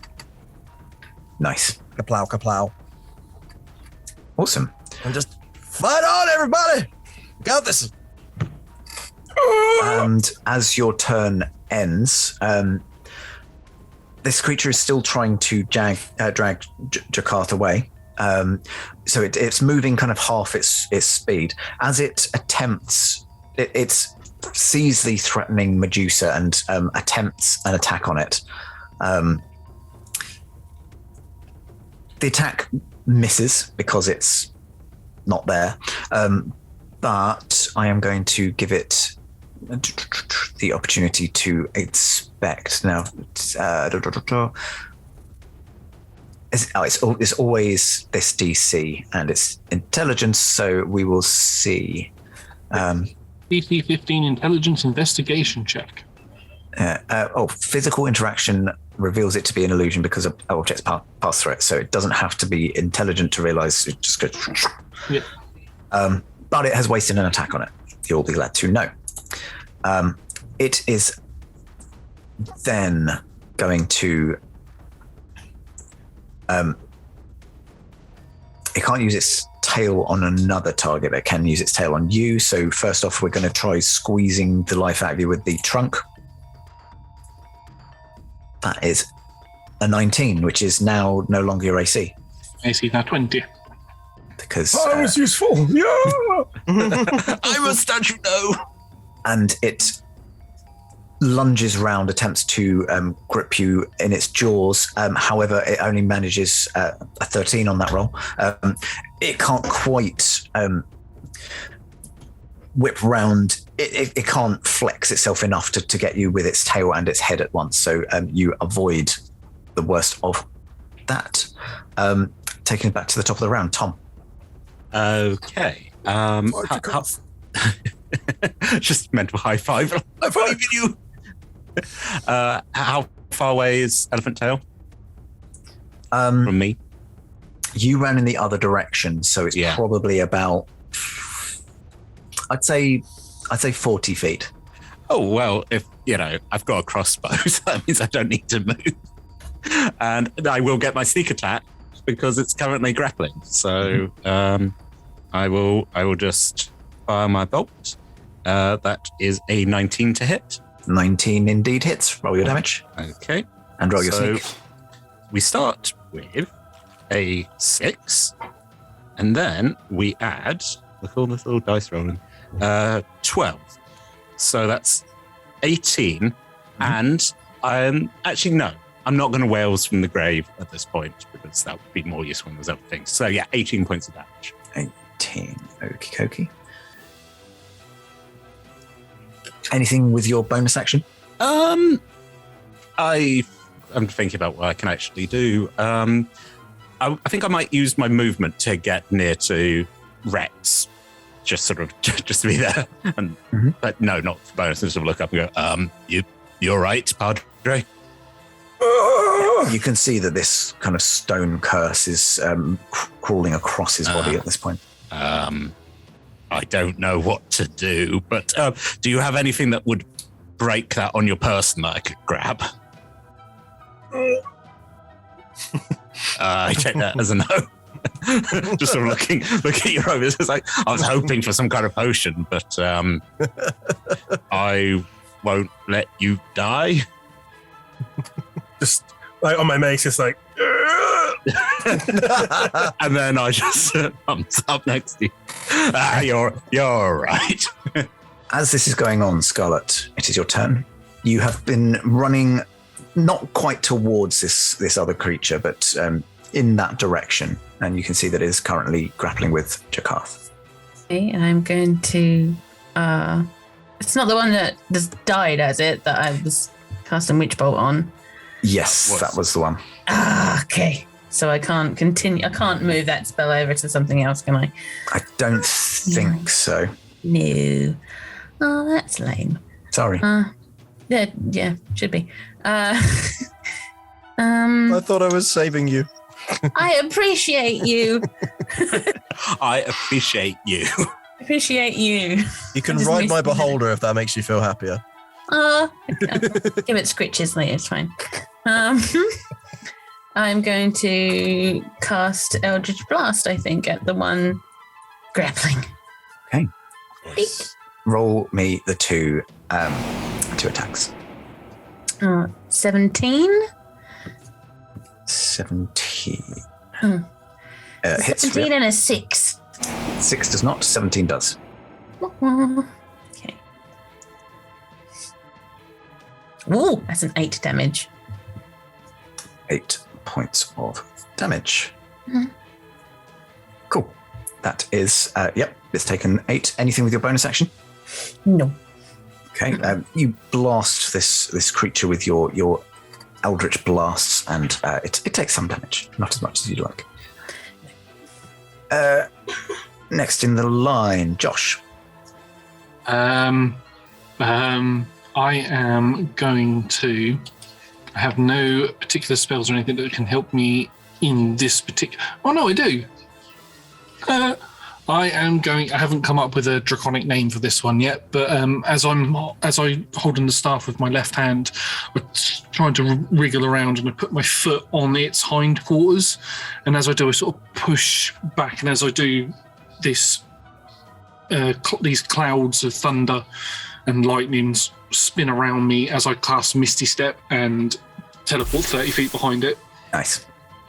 Okay. I believe Misty Step is a bonus action, and as I teleport backwards and sort of backflip into position, I'm going to pull an arrow out and fire it towards it Okay. using sharpshooter. Cinematic. With sharpshooter. Great. This deserves to be the killing blow, just for the visual alone. That is a 19 to hit. 19 hits, roll your damage. And I'm going to, as that happens, the scales on my body turn a brief amethyst colour, and I'm going to use my dreadful strikes against it. So Eltrion will feel the psychic energy come off of me. So that is going to be 2 points of psychic damage. Mm-hmm. And 23 points of piercing damage. I mean, you'll know that I'm not someone who fudges rolls. That is exactly what you needed. Tell me how you do this. So, I mean, Nice. I'm behind the creature. The arrow literally goes up its rectum and straight out through the forehead. My family, no! Yeah, Sandra all right. Mathanwi. I asked for it. As you teleport back and you launch this this arrow directly at it, and it's a bullseye of sorts. This creature falls down, and it's a chimera. It could literally be a bullseye. Anyway, falls They down, put it in the slumps back. dead. As that happens, and you all start to calm down, can I just get a Constitution saving throw from Rex? No. Hooray! Just falls down the stone. It's a natural 20. Natural 20. You manage, through sheer force of will alone, to fight this petrification off, and you are fine. You do hell not no. suffer any ill effects. Which is a shame, because I thought that would be a great cliffhanger, because that's where we're going to have to end it. As you assess the damage that these creatures wrought, the panic that ensued, you inspect the poster, Eltrion, and you will find out exactly what it says next time. I'll be doing is getting Giacomo to do some handwriting. I want to see if it matches. Just the last thing, Sean. I am going to ride my beholder. I've worked out I can, because I'm so light. So I'm just going to be there, just on it. Why not?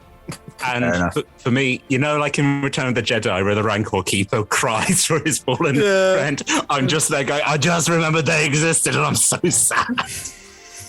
They were my only friends. So as Eltron's giggling, bouncing around on his beholder, What are those things called? Giacomo's Space crying. jammers? Yeah. What are those bouncy things called? Oh, space Space hoppers. hoppers. Yeah, Space hoppers. yeah. Yeah.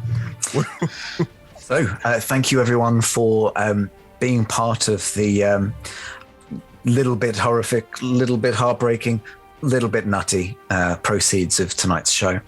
If you enjoyed tonight, we play every Monday and Tuesday from 6 p.m. GMT, 10 a.m. PT, other time zones as well. Check when it is, I'm not doing all your work for you. We also play, so our other campaign at the moment is on a Monday, also from 6 p.m. GMT. And you can also join us on Friday, again from 6 p.m. There's a pattern here, for Talk Together, our chat show where we interview our players, DMs, other TTRPG important industry people, and we let the dice decide exactly what the flow of the conversation is. All of our shows are streamed at twitch.tv/rolltogetherrpg, and you can find all of our content archived at youtube.com/rolltogetherrpg. There are also podcast versions of all of our shows available everywhere. Search for Roll Together RPG.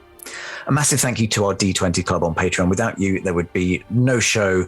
We would struggle to do all of the things, so we love you lots and lots and lots. There'll be a link in the chat now for you to join them, and every penny helps us make all of this fantastic content. Big thank you again to our sponsors, Hero Forge, Ultra Pro, and Elderwood Academy, and our supporters, D&D Beyond, Idle Champions of the Forgotten Realm, Warriors of Waterdeep, and Level Up Dice. And don't forget, we are all over all of the social medias as Roll Together RPG. Thank you for watching, and we will see you soon. Bye. Bye.